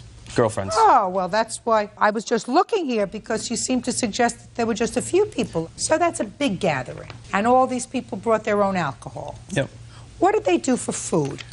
We ordered some pizza. There's a pizza place right across the street. Okay, what time did your friends leave? The majority of them left that evening, but Mike and his girlfriend and 2 of my other friends stayed. Where did they sleep? There's 2 pull-out couches in the living room of the apartment, so they stayed there, and I slept on the fold-out chair in my room. What time did you get up in the morning? It was relatively early, I believe 8 a.m., because I had to work that day as well. What time do you have to be at work? Noon. It was in New Hampshire. I had to travel. So you had to get dressed to go to work? Yes. That didn't give you much opportunity to clean up. I actually cleaned with my friends. Yes. Did you? My girlfriend and my 2 female friends. Do you have any proof of what your place looked like? Oh, when I you do, came home? absolutely. I'd like to see it, please. I do have some pictures. And somebody, Let's see I just what want kind of a cleaner Michael is. I do want to say that somebody did sleep in my bed, and somebody had sex in my bed as well. There's nothing more humiliating than cleaning up somebody's used condom in the morning. Miss Rast? Yes. What do you do for a living? Well, I'm a student. I'm a full-time student, and I was working as a waitress at the time. Okay. What are you studying? I'm studying psychology. What year are you in? I am a junior now. You seem like a relatively smart young woman. You've taken the basic try. psychology 101 and 103 and all those other psychology Well, I can classes. spot when I meet one. All right. Miss Rast, let me tell you this. Okay, without using profanity, it's really not necessary all the time. Sometimes using a butter knife to kill somebody is really much more fun than using, you know, a really sharp-edged tool. That might be It takes true. a lot longer. A spoon. Trust me, it works. A spoon works just as well. But what you should have learned so far in your studies is that a 22-year-old male has the equivalent age of a 7-year-old female. That might even be a stretch. And this one is 24. What do you do for a living? I'm a loan officer at a mortgage company in New You're Hampshire. a loan officer. Do you have a home? I do. Well, on the 18th of June, why didn't you go to your own home instead of staying over? Is not an answer. It was late. I believe it was about 2 in the morning, and we have to drive about an hour, so I thought it was safer to stay. Why? Because Isn't it nicer to sleep in your own bed and wake up in your own bed in the morning? it certainly is, but I'd hate to be on the roads tired. How about drunk? Judge Judy continues in a moment. No one slept in her bedroom. She didn't say that they slept in her bedroom. She said that they had sex in her bedroom. There's a difference. That only takes, unfortunately, sometimes a split second. And later today, Some guy threatened to kill him, put a gun to his head. Is he still around or is he in jail? He's still around. real cases, real people. Judge Judy. Caroline Rask says former friend Derek Trenholm owes for damages to her condo as the result of a party. Derek says the lawsuit is revenge for breaking up with Caroline's friend. I don't know what this is here. Do you want to tell me what this is? Oh, that if there's spots. That's a picture of my wall. That's beer on the wall. Why is he smiling? Bird, would you ask him why he's smiling? Why are you smiling? Because if you had seen the condition of the place the next morning after we cleaned it, you would realize how ridiculous it was that looks. I'm an extremely OCD person. My well, let me house tell you is something. immaculate. And these stains were on your sofa? That's my sofa stain. Oh. And how many used condoms did you clean up? Just the one, but that's in your bedroom? Pretty vile enough, yes. You're absolutely right. Now, you brought that computer. Yes. Want to tell me why you brought the computer? Whenever I leave my apartment, whenever I'm not in town, I close the computer up so it was like this and turned off when I left. I'm very protective of my computer. It has a lot of my work in it. And when I returned, the computer was open and it was on. And I do not use AOL Instant Messenger. I use just straight AOL. And Instant Messenger had been downloaded into my computer, and some people had used it, and I do have their screen names, so I do have evidence that they were on my computer. When I went to check my email, the computer was in a pool of beer. It looked like somebody had just wiped the front of it, but had not bothered to pick it up. I managed to get most of it out with a Q-tip. However, right in the mouse pad, there's still some beer that's visible if you look at it. And when the computer starts to heat up, the mouse sticks and doesn't work. And also the keys right here, they're broken and the F4 is missing. So they're kind of glued on right now, just for functional purposes. How much did you pay for that computer? I want to say it was about $1,200. My dad bought it for me as a graduation gift from high school. What do you have to say for yourself, sir? Well, the computer she showed to me when I came back after the party, and she said, somebody did Spilled something. beer all over it. That's what she said. And she's pointing at it saying, there's beer all over it, it's broken. And I'm looking at it saying, like, how can you possibly say that? There's nothing on it. There's no marks, there's no liquid, there's no What stickiness. about your friends who used it? I don't know if any of my friends used it. There was very few people there. I'd be surprised if that's the case. I can show him the screen name. So she's got a few screen names written down. It's completely ridiculous. After this incident, she told me, you know, you broke my computer. I can't believe you did that. My password was stored in there for AOL. 2 weeks later, she deleted my AOL account. I signed on. It was gone. There's no way I can... Just a second. She deleted my AOL. She deleted my mail. She deleted my address book. She deleted my buddy list. And she deleted all the documents that were contained within my filing cabinet. Show me. I can't. There's no way to do that if somebody deletes your stuff. There's no... What about the beer stains all over her couch? Those were not there when we left. It's complete fabrication. This is more about a personal vendetta. What about the condom in her bed, sir? That's completely false, too. That's a complete lie. Okay. It's ridiculous. I changed, not 7, 6. 6. I told you it might be an 6. exaggeration. You know what he didn't learn? He didn't learn from his parents when they said, when you do something wrong, you have to say, I'm sorry, I apologize. No one slept in her bedroom. I'm sorry, I apologize. Let me tell you something. She didn't say that they slept in her bedroom. She said that they had sex in her bedroom. There's a difference. That only takes, unfortunately, sometimes a split second. Yes, Your Honor. Mr. Trentholm, you don't need 8 hours to use a condom. Right? Yes, Your Honor. Now, my only problem with Miss Rast, and I want to tell you something, Miss Rast, you see, I have a big problem with you, and the problem is you're only suing him for $780. That's a problem. As far as I'm concerned, he has to replace that computer that cost $1,200. He would have to replace these couches, according to what I see here, because you're never going to get those stains out. So I don't have to go any further. For some reason, what about the money I'm speaking! For some reason, you decided to be kind to Mr. Trentholm, something that I certainly wouldn't do under the circumstances, and sue him only for a nominal amount of money, which I am pleased and joyful about being able to award you. Judgment for the plaintiff in the amount of $780. That's all. Parties are excused. You may step out.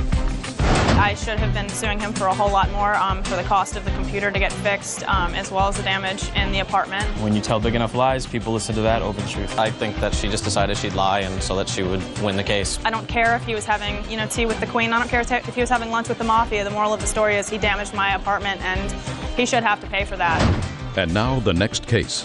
All parties in the matter of Langari versus Cologne, step forward, please.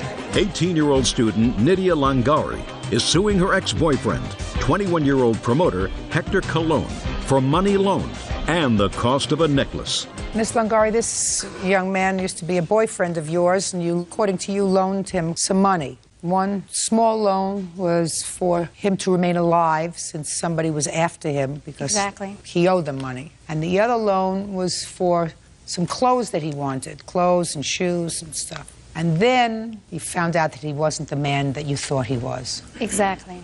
And you want a necklace back that you let him borrow. Which I believe he pounded. Now, Mr. Cologne says that you're crazy about him, and you gave him the money, and it was a gift. There was never any promise to pay you back, right?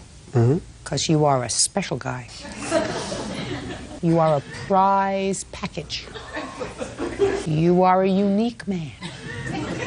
Prime property. Judge Judy continues in a moment. Real cases, real people. Judge Judy. Nydia Langari says ex-boyfriend Hector Cologne owes for loans and a lost necklace. When did you first start to date this Prince Charming? In December 23rd, 2004. When did you make the first loan to him? I think 2 weeks after, when he told me that some guy threatened to kill him, put a gun to his head, and he was telling me this story, and I offered to borrow the money, and he said he would pay me within 2 weeks. Tell me about the loan that you had with this guy who put a gun to your head. I was doing something for him and whatever. No, I want you to be specific. I'm really interested. You were doing something for him. What were you doing? I was selling drugs for him or whatever. Okay, so he gave you drugs that you sold. Yeah, and I supposed to owe him money. I spend the money. I owe them money. What kind of drugs did you sell for him? weed. Just marijuana? Yeah. How much did you sell? It was pounds of it. Do you love this? Do you love this? You know, remember that fishing game that I discussed with you? Yeah. The fishing poles and the magnets? Mr. Cologne, you sold pounds of marijuana for this guy. You made the money, and then you went and you spent it on something else. What'd you spend it on? Clothes. So you bought clothes with it. Didn't you think that that was a dangerous thing to do? How long had you known this guy? For like 2-3 years. Did you sell for him retail or wholesale? Shh, quiet! Did you sell in bulk to other people or little bits? Little bits. On a street corner or from your house? They used to call me. So you had regular customers? Yeah. Okay, so he had threatened to kill you Yeah. with a gun. How old are you? I'm 21. Do you have children? Yeah. Ooh, I knew you were going to say that. I knew he was going to say. How many children do you have? I got one daughter Where does she live? with her mother in New York. Okay. So you took the money from her and she gave you the what, $150? 180. And you gave it to the drug dealer. Is he still around or is he in jail? He's still around. What's his name? His name is... And you gave back his money. And then you were back in business. No, after that, I started working in a restaurant. Oh, that's good. So you went legitimate. Good. When you started working, why didn't you give her back the money? Because she said that it would, to not worry about it as long as I'm safe. She never said to pay her back. That's a lie. Okay. Now, what about the clothes that you bought for him? He just told me to borrow the money, that's all. So he said he was going to give it back to me in 2 weeks. Go ahead. I used to pick her up at work sometimes on my day off, and she used to give me money here and there. She used to not tell me to pay her back. She used to say, don't worry about it. What'd she say? Just here, take this and go buy yourself something? Yeah, like, you know what I'm saying? She was seriously in love with me. That's a lie. Okay. Now, what about the chain? The chain, when she gave it to me, we was in her house or whatever, and she was not even supposed to have people in her house. We got caught in her house, and her mother was saying stuff in Spanish that she never raised up her daughter to have guys in the house or whatever. And the chain was already loose, and I never pawned her chain. It was You just lost it? I lost it. I was in the club, and it was loose, and I lost it. Did she give it to you, or did she let you borrow it? No, she gave it to me and said, there's a chain, so when you lay down, like when I go to sleep, to think about me. Let me tell you something, Miss Lingara. Mr. Cologne, whatever he is, he's not a liar. I can tell you that right now, because right now he has acknowledged that he committed felonies for the last 3 years. Anybody that would acknowledge to me that he has been a drug dealer for a very long time, sold marijuana, bought it wholesale, sold it retail, is not going to lie to me about a stupid thing like $150 that you gave him or some clothes that you bought for him. It's not. Put your hand down. You're winning. So I have to decide whether these things that you gave him were gifts or they were loans. I don't think that they were loans. You got angry with him, according to you, because you found that he was lying to you, that he had a child, that he had a woman. And that's the one I started to avoid him. I stopped the relationship. Good. Because I didn't want to be with somebody. Miss Lingara, that was very, very smart. I think you should stay away from Mr. Cologne until you're really certain that he is gone legit. But these monies that you gave him, I don't believe were loans. I don't believe it, because I have to decide who's lying. And anybody so stupid as to acknowledge in front of 8 million people that he's a drug dealer is not going to lie to me about a couple of dollars in loans. Thank you very much. Case Parties are excused. You may step down. This is case number 593 on the calendar in the matter of Martin versus Larson. Parties have been sworn in, Judge. You may be seated. Miss Martin, the defendant was your boyfriend? Yes. According to your complaint, he assaulted you? Yes. And broke your collarbone? Yes. Mr. Larson says that he did no such thing, and that, as a matter of fact, on the day in question, it was you who assaulted him. Where did the assault take place? At my house. Is there any reason why you're smiling? No. No. I wouldn't smile if somebody assaulted me. I'd have a frowny face on. Yes. Right? Yes. What time at your house? Probably about 3, 4 o'clock in the afternoon. Mr. Larson, what were you doing at her house at 3 or 4 in the afternoon? Actually, that's not when it happened, but I was at her house from about 3 to 4 o'clock because she worked that day, didn't have a babysitter for her 2 boys. I had my little boy, so I watched him for her. So this was prearranged that you were going to be there? Yes, it was. Then Do you remember the date? Nope. All I could tell you was it was Sunday in middle of The 23rd. January. Of? January. And you were not living together at the time? No. Okay, it's 3 or 4 o'clock, you're babysitting for her 2 children, your child. What happened? She came home in a bad mood, so I called some friends, left, went and watched some football games with them, came back later because my truck had broke down in front of her house. What'd you do with your son? Oh, his mom had come and picked him up by this time. What were you in a bad mood about? Because I got a phone call at work saying that my kids have been home by themselves for about 2 hours. I guess his truck broke down and left my kids home by themselves for 2 hours, so I was pretty upset. It wasn't 2 hours. I did her a favor, took her to work because she doesn't have a car. I drop her off at work. About halfway back to her house, my truck breaks down. Grabbed my stuff out of there and got to her house as quick as I could. The kids were maybe there a half an hour. How old are they? 10 and 5. Okay, but that's why she was in a bad mood. Okay, so you left. Yes. And there was no altercation? No. Did you come back? Yes. Okay. What happened when he came back? I asked him to leave. I didn't want him there. He was making excuses. He didn't have a ride. He had nowhere to go. I kept telling him, leave, just leave, just leave. You know, and it turned into an argument. He would not leave. I went to go in my bedroom and lock the door, and he grabbed my hair and pulled me to the ground in the hallway and landed on top of me and took the cell phone, the batteries out of the cell phone so I couldn't call the police. He was really abusive. He wouldn't leave for anything. I was just trying to get away from him. I was trying to leave the house. He wouldn't let me leave the house. Report? Yep. I'd like to see it, please, along with your medical records. Okay.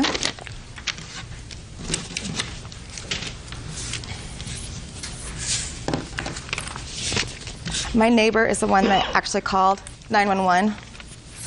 And on the 3rd page, it shows where she had called. You want to tell me your version of these events, Mr. Larson, before I finish the police report, please? Yes. Pretty much nothing what she said is how it happened. I came back.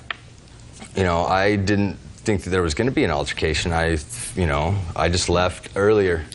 I just left earlier in the day so there wouldn't be an altercation. I am not into drama. I don't like to argue. What did you come back for? My truck was there, and it had broke down earlier when I'd taken her to work, so I was going to stop by, see if I could get it to start. If not, see if maybe I could get somebody to tow it.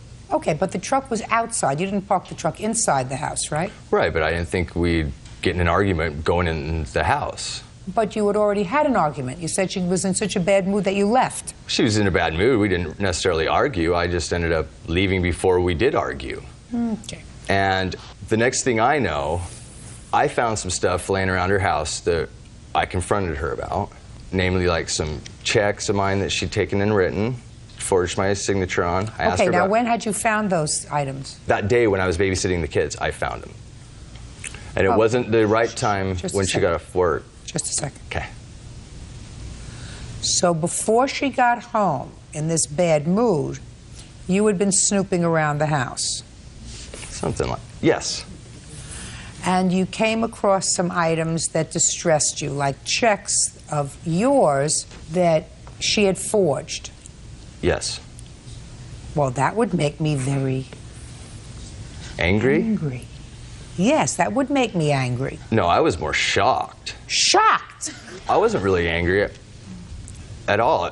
That's why I didn't say anything when she came home from work. The kids were there. It wasn't the right time to confront her when the kids were there. So then you left. So I left. Now, when you came back allegedly to take care of your truck. Yes. But you went into the house. Right. Now, what happened when you got into the house, Mr. Larson? I basically sat down on the couch. She was standing above me What yelling. were you doing sitting on the couch? Well, I just came up the stairs and sat down on the Was your truck fixed? couch. No. We were talking. Talking about what? I was confronting her about the checks that I'd found. Okay, so that would seem normal. Then she got angry. I guess basically that she wasn't sneaking it. She got caught. And so she got angry, and that's when she came after me. How did she do that? Well, she'd asked me to leave. She'd kicked my backpack, so I bent down on all fours to pick a few things up, put them back in the small pockets of my backpack, and that's when she hit me over the back of the head with I don't know what, but it sent tingles down my arms and legs. There was no attack on her whatsoever. And as far as any injuries she had, those were probably from her ex the week before. He beat her up pretty good, and she had filed a protective order, and that's why the neighbor when they heard any sort of loud voices, called the police because they didn't know if he was over there again. You telling me what the neighbor was thinking when she called the police? It's my bad. Judge Judy continues in a moment. Since this incident happened, has he slept over? No. I've slept over. How many times, Mr. Larson? Every other day. Real cases, real people. Judge Judy. Celeste Martin says ex-boyfriend Jeremy Larson assaulted her during a heated argument. Jeremy says Celeste hit him over the head. Why did you take the batteries out of the telephone, sir? I mean, the backs just came Why off did you and take... out. I didn't unhook them and take them out. You mean simultaneously, the two telephones that are in the house had their batteries No, fall one out? of them was downstairs on the charger. We were upstairs. There was one of them right there. How did the batteries get out of this phones? I didn't take them out. I didn't tell her she couldn't call anybody. Had you been drinking that day? I think I'd had about one beer the whole time I was over watching football. What did you hit him with, Miss Martin? I did not hit him. Well, the police noted that he had a mark on the side of his neck and a redness to the back of his neck. It must have happened when we were in the hallway and he, you know, in the way of me trying to get away from him, it might have scratched his head, but I did not hit him. I was trying to get away from him. Your Honor, Shh. You appear to be a rather intelligent young man, Mr. Larson. You seem to get it. Wrong, perhaps, but you get it. Not usually. How come there were papers thrown all around, Mr. Larson? Those were some of the things that I'd found. Tax returns of mine that she'd gotten out of a filing cabinet. Okay, now what were they doing thrown around the bedroom? Who threw them around the bedroom? I didn't throw them. When I left earlier, they were in a stack. She knew that I'd found them. When I came back, I don't know what happened. No, I'm talking about the police, what the police found. I mean, she could have, they were on the floor in a room. She could have kicked them when she was She gets quite irate. But you weren't irate that she found some stuff there that you felt as if she was being deceptive about. But again, I never was really upset about it. I just thought, what stupidity. Have you ever had any arrests for domestic assault, Mr. Larson? No, I have not. Yes, he has. When, Miss Martin? Once with his ex-wife, probably 4 or 5 years ago. And then he got arrested twice with me for domestic. So they were probably within the last year. July. Arrested or just there were complaints? Arrested. He was arrested twice and there was a few complaints. That is a total lie. No, I've never had a domestic call from my ex-wife that I was with 15 years or been arrested with her previously. Have there been calls to the house with regard to the two of you? Yes. I think there was one before this one. Okay. Several. Okay. Okay. Your Honor, I think she could probably take me in a fight, so why would I pick a fight with her? She's a good-sized girl. Isn't that rude? Do you have any medical records, madam? Yes. I'd like to see them, please. And again, these are probably from her ex who Actually, I think 3 or it's the 4 last days page. before. It's just a single page. Yes, that's it. That's just a printout of the statement, yes. And that's probably from when he hit her and they hauled her off in an ambulance. No, there's dates on there. Shh, quiet. Look, I need the medical records. Were you assaulted by your former ex-boyfriend, husband, prior to this? Yes. When prior? The January 10th of this year. Huh. No, it's... January 10th. So according to you, 13 days before this happened. And when you were assaulted, did you go to the Granger Medical Clinic? No, I went to the emergency room at Jordan Valley Hospital. And what kind of treatment did you get there? Some x-rays for my eye. I had a black eye, so some x-rays. X-rays, and what else? That was it for the eye. It was the 23rd that we had this fight, and then I went to the Granger Medical on the 27th. I see that you went there on the 27th, but I don't have a report from them. All I have is billing. This is billing. It says on there for x-rays for a broken collarbone. I see what it says, but I don't know when that happened. You see, you didn't go the 23rd. No, it says on the 27th. You didn't go the 24th. It says the 27th. You didn't go the 25th. You didn't go the 26th. So my problem is I don't know whether this happened as a result of a prior assault where you were the victim, because this isn't a medical record. This is a bill. Yeah. Do you understand? Yes. Oh. I think this was on a Sunday that this happened between us. Monday, I called and got a doctor's appointment for the 27th. Well, why didn't you go to the emergency room if you had a fracture? Because I didn't know it was fractured. I thought it was just bruised and was going to get better, but it didn't. So what that's did why they I do for it when you got there? I was put in a sling for a few weeks and given some painkillers. That's basically all they can do for it. But I am a waitress and I carry trays, and so by the end of the day, it swells up and it really still hurts. Miss Martin, according to your complaint, you say that you came home and Jeremy started trying to steal my tips. Yes, he has done well, that. You don't. Now, I didn't say you didn't say he has done that. You said that this happened, by the way, on January 25th, is what you state here. Yes. In your complaint, which is 2 days later. Do you understand? It was the 20. It was a Sunday, I know that for sure, because football was on. The 23rd. So this is just incorrect. Yes. But what you stated in your complaint was that Jeremy started trying to steal my tips that I made for the day as a waitress, and he tried to take my wallet. As we argued, it turned physical. I tried to get my cash back, and he pulled my hair. How come you forgot that? That would be very important. He was trying to steal your property? This argument went on for probably over an hour. So there were several times that I was trying to get away from him. That was the whole thing, is I'm leaving and going to one room and he'll follow me. And I'll get up and go to the other room and he'll follow me.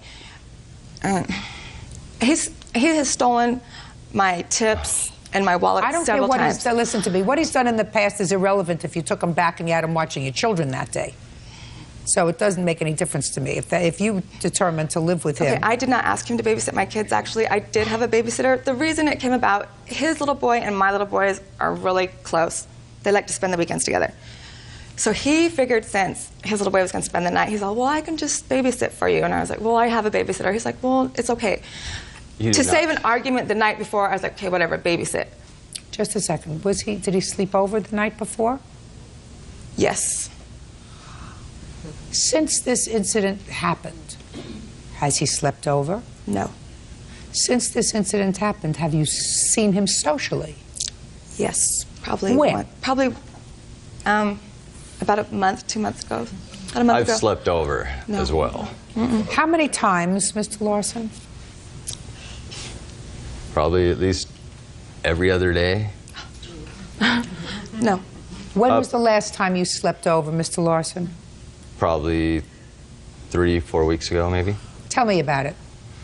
She's drama queen. She'll do anything. Now look at me and tell She'll me. do anything to have drama going in her life. I asked you, tell me the circumstances surrounding your sleeping over 3 or 4 weeks ago. Did she call you? Did you call her? Had you gone out for dinner? I don't remember. It seems like she stopped by and asked me out of the blue if I had seen some tool. Stop by where? At my house. And you said, I don't have that tool, but I'll come over? Well, I said, I don't know what you're talking about. She's all, well, that was just an excuse to come over and see it. So then I was like, okay. So she came over to see you, and? She invited me over. That evening? Yes. And you went? No, I don't think I went. She was going somewhere. It was the next night. Did you have dinner together? Nope. What time did you get there? 10 or 11. Where were the children? Her kids live with their father, so they were with him. And you spent the night? Yes. Truck was working? Yes. I do have a question. Now, this is a different time my truck broke down. I was taking her to the doctor, again, because she doesn't have a vehicle to get to the doctor. So I took her to the doctor. When? This is right before we broke up. How do I get to your house if I don't have a vehicle? You do now. Don't speak. Right before you broke up, you're talking about January 23rd? Is that when you consider yourself No, actually, broken? this was after that. This was after that. Okay. I would say this was about 3.5 weeks ago. Okay, well, tell me what happened 3.5 weeks ago. Took her to the doctor. On our way back to her house. Which doctor? Granger Medical. Would that have been either March 1st or February 21st? Yes. Okay. And this was afterwards? This was after this January 23rd? Yes. So then I started driving her home, and my truck broke down, once again, doing her a favor. So I finally got a friend to tow it back to her house. After I had to stay the night where it was at, got broken into. I towed it over to her garage, and she gets mad at me, and all of a sudden has it towed and won't tell me where it was towed to. Still? Still. I'm getting close to calling all the places in the Yellow Pages, but there's quite a few towing places. Where's his truck? Kearns Towing. Kearns Towing. Now Is that helpful? 3 weeks impound fees. Is that helpful to you? If I can afford to get it out, yes, that helps. What'd you have it towed for? I asked him not to tow his truck to my house when it broke down. Okay, and it broke down about 3-4 weeks ago? Yes. After he took you to the doctor? Yes. Goodbye. Listen. When somebody if somebody assaulted me and broke my collarbone, my dear, according to what you tell them, they would not be taking me to the doctor a month later. No, it was... And they would not be sleeping over 3 weeks later. He has not... That's called condonation. He has That's not called spent being the night. stupid. He has Goodbye. not spent the night. Now, this is case number 577 on the calendar in the matter of Valdez Park versus Duran. Parties have been sworn in. You may be seated. Ma'am, have a seat, please. Who used to be married to this defendant? I was. Your name is? Michael Valdez, ma'am. Mr. Valdez, Mr. Parks is your domestic partner. Yes, ma'am. Is that right? And according to your complaint, you and the defendant were divorced 7 or 9 years ago? 9 years ago, ma'am. You had 2 children together. Yes. And the divorce granted you custody of your 2 children, who you have raised since that time. Yes.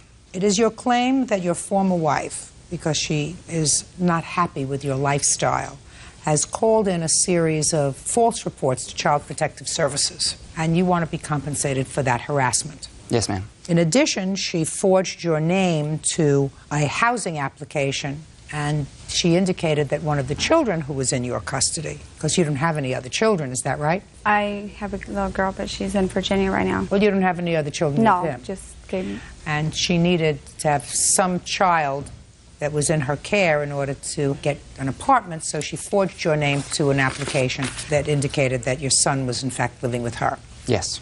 Ms. Duran said that you knew that she was going to forge your name. That's number 1. And number 2, she called Child Protective Services, which she has an absolute right to do because she was concerned for her children. That's your defense. Yes, it is. Okay. How long did you live together? 6 years. How old are your children? 15 and 11. How old were they when you were divorced? Michael was 3 and Gabrielle was 7. Was it a contested divorce with regard to the issue of custody? No, ma'am. You have what kind of problem, Ms. Duran? Well, the only reason why he got custody is because I made a mistake and signed a piece of paper giving him custody because of the things that he told me. He told me he could get more benefits from the VA for our children at the time. Ms. Duran, listen to me very carefully, madam. You have another child? Yes, I do. Child doesn't live with you? No. There's a reason for that. There is a reason that you have 3 children and none of them live with you. So you want to tell me what that reason is? Yeah, the one reason, because the 2 kids from him is because I made a mistake and signed a piece of paper.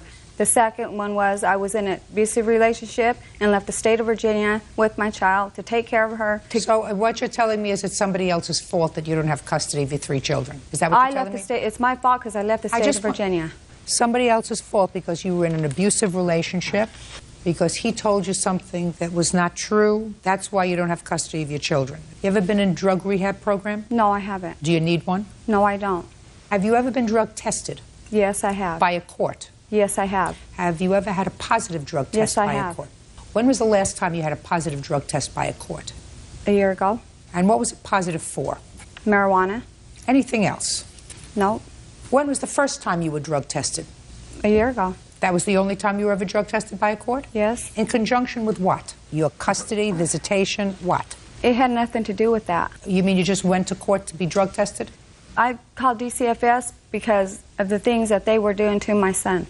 What kind of a report did you make to Child Protective Services? I went and I told them what my son and my niece told me. My son told me that Ryan was walking around the house with his pants hanging clear down the front where he can see everything. And he was showing him tattoos of his neck and men on the back of his back, and about just him being around that situation. I didn't think it was right. How long has your former husband been living with Mr. Parks? About a year and a half, maybe. How long? 3 years, ma'am. How often do you visit with your children? Well, before Ryan came in... Do you have a court order of visitation? No, I do not. Why not? Because we never had no problems until Ryan came in the picture. Is that correct, sir? No, ma'am. I was previously married after Miss Duran, and the same thing was going on with my second ex-wife also. It was very difficult for visitation. She would say she was going to come. The kids would get all excited and be ready to visit, and she wouldn't show up, or she would show up hours later, and the kids would be upset. So we'd make alternate plans and take them bowling or something to get their minds off of the situation. So. Why was there never a court order of visitation, Mr. Valdez? At the time, the judge just said that that would be something that you guys deal with at a later time through court. Do you have a copy of the judgment to divorce? Yes, ma'am. I'd like to see it, please. So at the time, the judge just said visitation was at my discretion.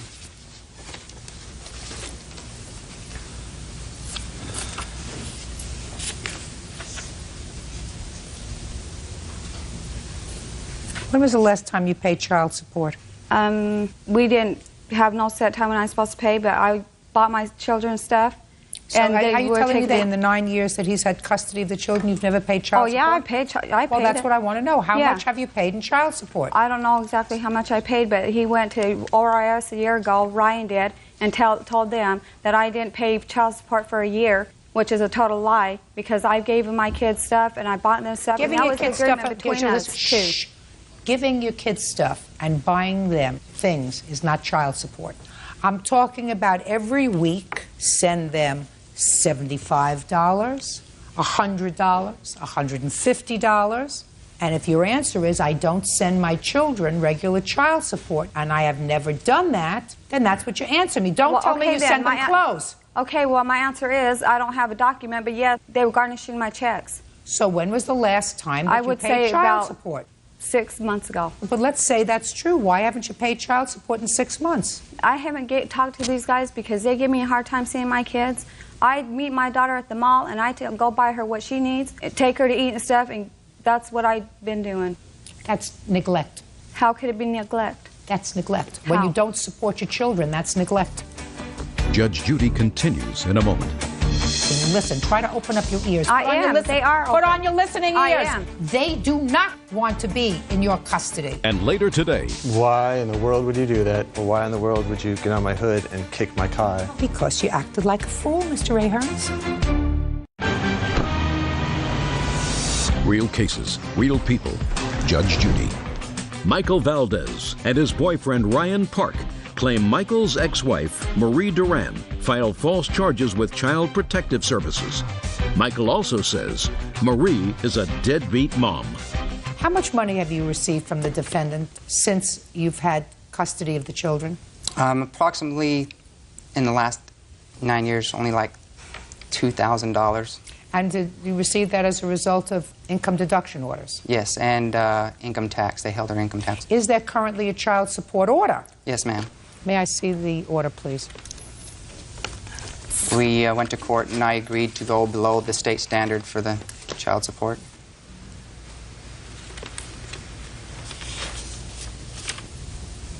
$207 a month is what you're supposed to be paying. For one child or both? That's for both. At one time, ma'am, I waived over $12,000 in arrears for her so that she could get a fresh start. And again, she's over $5,000 in arrears again. Yeah, when I got my settlement, because you wanted half of that, and I gave that to you. I didn't receive anything. Yeah. Half your settlement for what? I got in a car accident, and he went to ORS, and he signed off on child support, what I owed him, and gave him half of my settlement, so he could have cash How much for did the you kids. give him? I got 13. I think I gave him like about 8,000. You got 13, you gave him more than half. Yeah. Show me. I don't have nothing to show you. He says he didn't get it. He didn't get I know he didn't. $8,000. Did you Yeah, get he said a lot $8,000? of No, ma'am, I have never received a check from her for that. That was the agreement, yes. When she got her settlement, yes, she would give me half of it, but I never did. I didn't Yes, even know you she did. got the settlement. You did too. Listen, I want you to tell me about the false paper she filled out for Housing Authority. I received a phone call from Ms. Duran saying that I want you to write a letter saying that our son Michael lives with her so that she can receive assistance through housing. And I told her, no, I would not do that because not only is that fraud, but as soon as I did that, you would come and pick him up and take him. So I said, no, I would not do that. Very smart. And that's not true anyway. Did you forge his name to a document? No, he signed it. Show me. Show me. I don't have anything to show you. I wasn't even on housing when Michael was there. I'm not on housing now. There it is, ma'am. When that happened right there in August, he promised Michael that he would let Michael come and live with me because Michael wants to. These two keep me away from him because they know how much he wants to be there. The cops got involved in everything, and he was there in August. Madam, this is not Mr. Valdez's signature. Well, he wrote it. He wrote that. And that's not my signature. He wrote that. And I don't know. Maybe it's her signature. Who's that? That's my sister. Why don't you let her sign it? Maybe it's her signature, but it's certainly not his signature. I don't know who signed it. Your boyfriend signed it. Your priest signed it. I don't know who signed it, but he didn't sign it. He didn't sign it. It's not his signature. He brought it over to our apartments where I live and faxed it from the office. Show me. Show me. Well, he's got... Wow. Show me. Show me. What do you have in front of you? You must... I have a letter from his ex-wife. If you knew enough to bring evidence, and you knew that this was one of the allegations, Ms. Duran... I didn't know.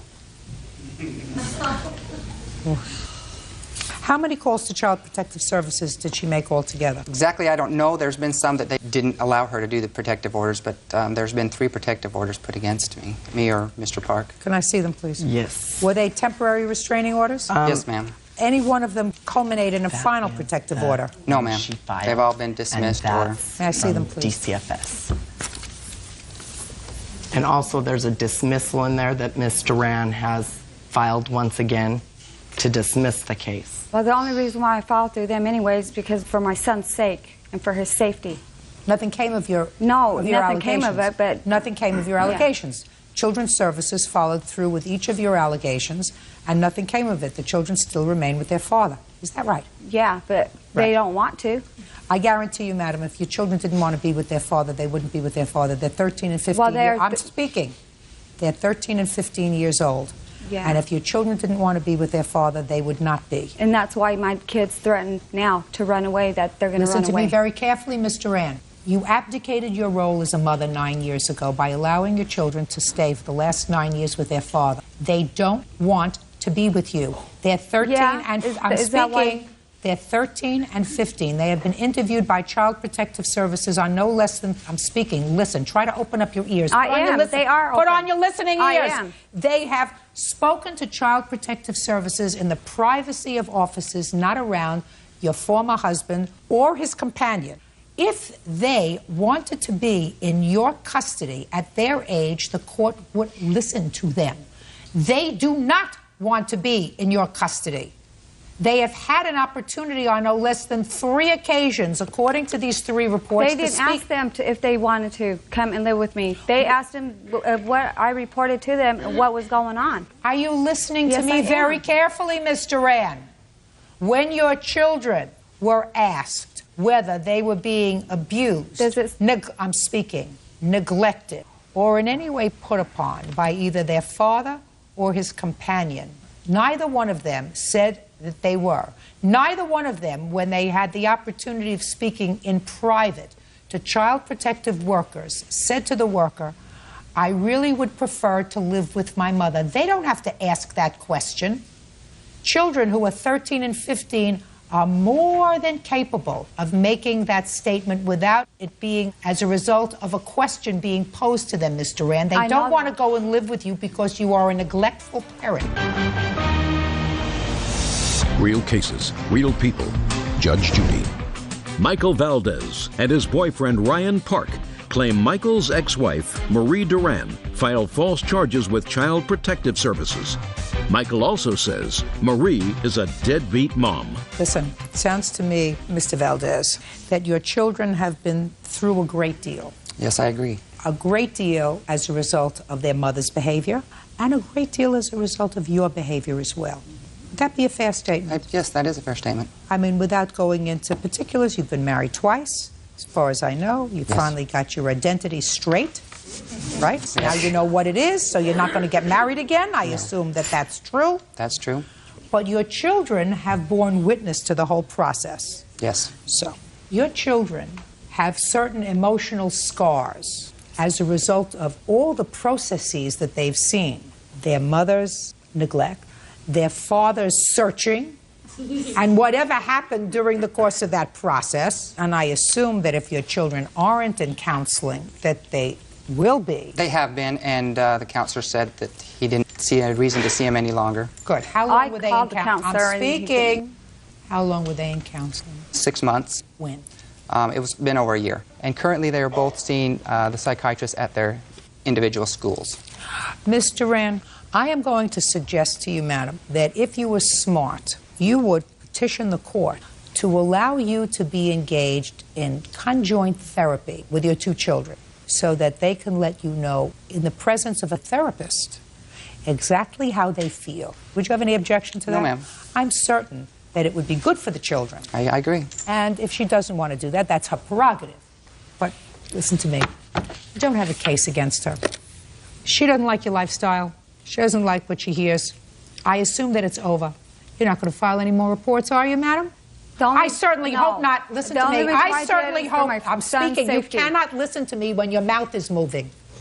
I certainly hope that before you file any other reports or call in reports to Child Protective Services, you will follow my good advice. I will. And petition the court for an order allowing you to see the children twice a month. And you set up and you pay for conjoint therapy with your 2 teenage children so that they can let you know what problems they have with you and what they would like to see you do to be more of a mother to them. Do you understand? Good. If you don't understand, she doesn't understand. That's a vacant look. I assume that means either she understands or she doesn't understand, but she doesn't like what I have to say. Either way, this case is over. Thank you very much. Goodbye. Parties are excused. You may step out. I don't approve of that situation, and I just wanted to do what was best for my kids. She's not a good mother, and she's abandoned the children, and she's done it on more than one occasion. I was seeing my kids, everything was going okay until he came in the picture and stuck his nose in it. No, before my partner was into it, we were going through the same problems. It's been that way since day one of the divorce. When I first told him I wanted a divorce, ever since then, he's been one allegation after another. We're just a normal, happy family. We have a nice home. The kids go to school. We go to church. Just like a normal family. And now the next case. All parties in the matter of Aarons versus Anderson, step forward. 20-year-old student Chris Aarons is suing his former friend, 20-year-old student Corey Anderson, for damaging the side view mirror on his Chevy Blazer. How old are you, Mr. Aarons? 20 years old. 20 years. And you? 20 years old. When did this incident happen, Mr. Aarons? Back in August. Date? I'm not sure of the date. Well, if it was important to you, you would remember the date. Sorry. Do you remember the date? No, I do not. Don't listen to me. Don't get comfortable. This ain't gonna take long. Right. All right, Mr. Aarons, according to your complaint, the defendant was a friend of yours. You were meeting up in a parking lot on some undisclosed date in August of last year. When you got there, I don't know, for some unearthly reason, you decided to bump his truck with your car, just for laughs. You gave it a little nudge. He got annoyed. He got out of his car, according to you, and jumped on the hood of your car, causing damage. Correct? That's what you're suing him for. Yes. And he says you started it, right? Right. Sounds right to me. There was no damage to his car, and why? Who cares? Why did you bump his car? I was just doing it as a joke to get. You were an idiot. You were an idiot. It doesn't justify me having to pay $300 for the mirror that he broke. Now, sometimes when you act like an idiot, there are consequences. If you're in a car that weighs thousands of pounds and you decide to scare your friend, because it's late at night, right? Did happen at night. Yeah, so it wasn't that late. And in a parking lot. And you came up from behind him and gave him a little push. Is that what he did? Yes. Did you see him behind you? Yes. What did you think when he gave your car a little push? Why in the world would you do that? Well, why in the world would you get on my hood and kick my car and break my mirror? Because you acted like a fool, Mr. Aarons. So does that justify him acting like a fool and... It does if I say it does. Damaging my car? It does if I say it does. There are consequences to behaving badly. As far as I'm concerned, if we're dealing in a court of equity, it would not justify him getting out of his car and coming over and punching you in the face, which he didn't do. He said, you disrespected my property, I'm going to disrespect yours. Well, then Is that pretty much what it was? Correct. Sounds right to me. Bye. Parties are excused.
Beautiful timing, and it's a 4.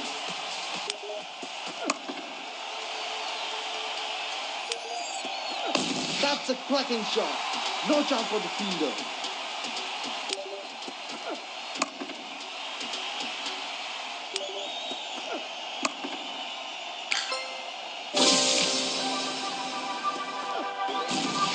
Beautiful timing, and it's a 4. That's a cracking shot. No chance for the fielder. That's a cracking shot. No chance for the fielder. That's a cracking shot. No chance for the fielder. Oh, what a catch. Magnificent fielding.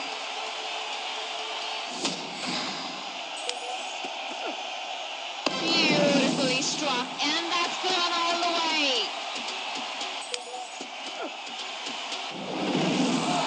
Oh, that's been caught. It has. What a grab that is.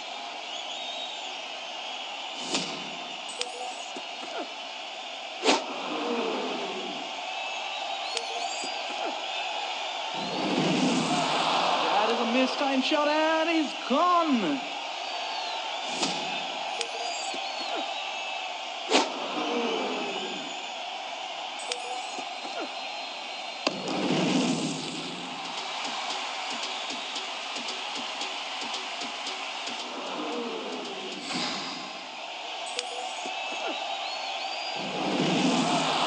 Oh, what a catch. Magnificent fielding.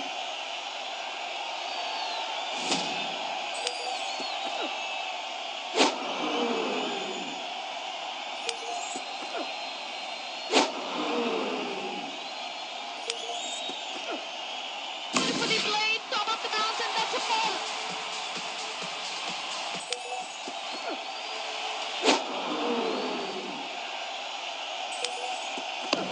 Oh, what a shot. What a shot. What a powerful hit. It's out of the ground.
Beautifully played, top of the mountain, that's a 4.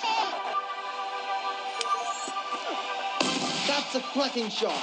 No chance for the fielder.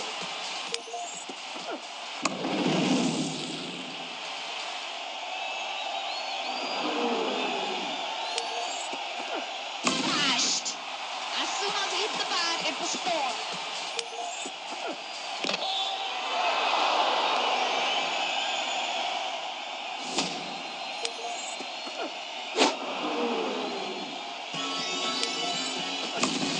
Beautiful timing, and it's a 4.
a shot. What a shot.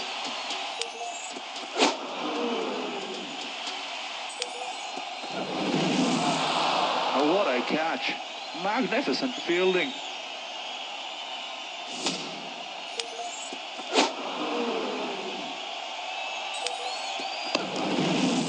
What a lovely shot.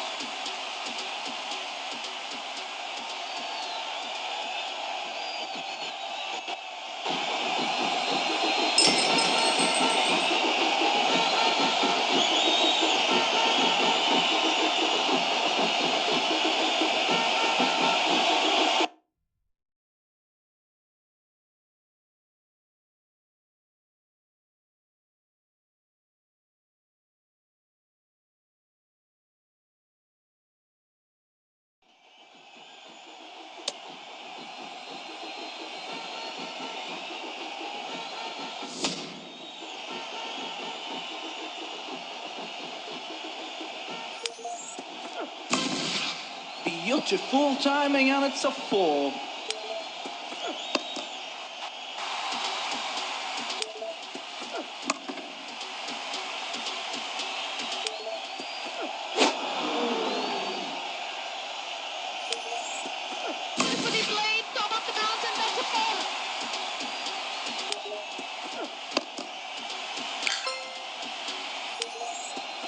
That's a cracking shot. No chance for the fielder.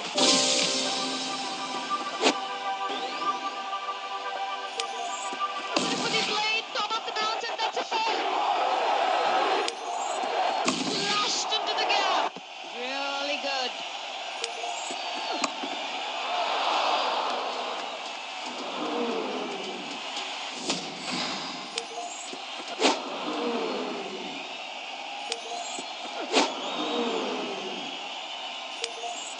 Flashed. As soon as it hit the bat, it was 4.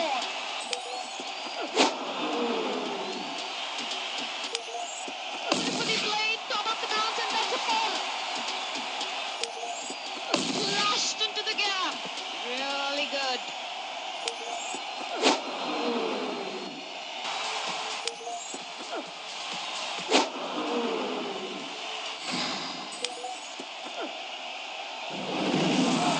What a catch.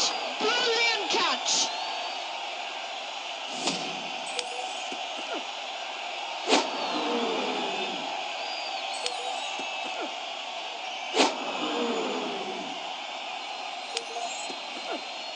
Flashed. As soon as it hit the bat, it was 4. What a powerful hit. It's out of the ground. What a lovely shot. Yeah.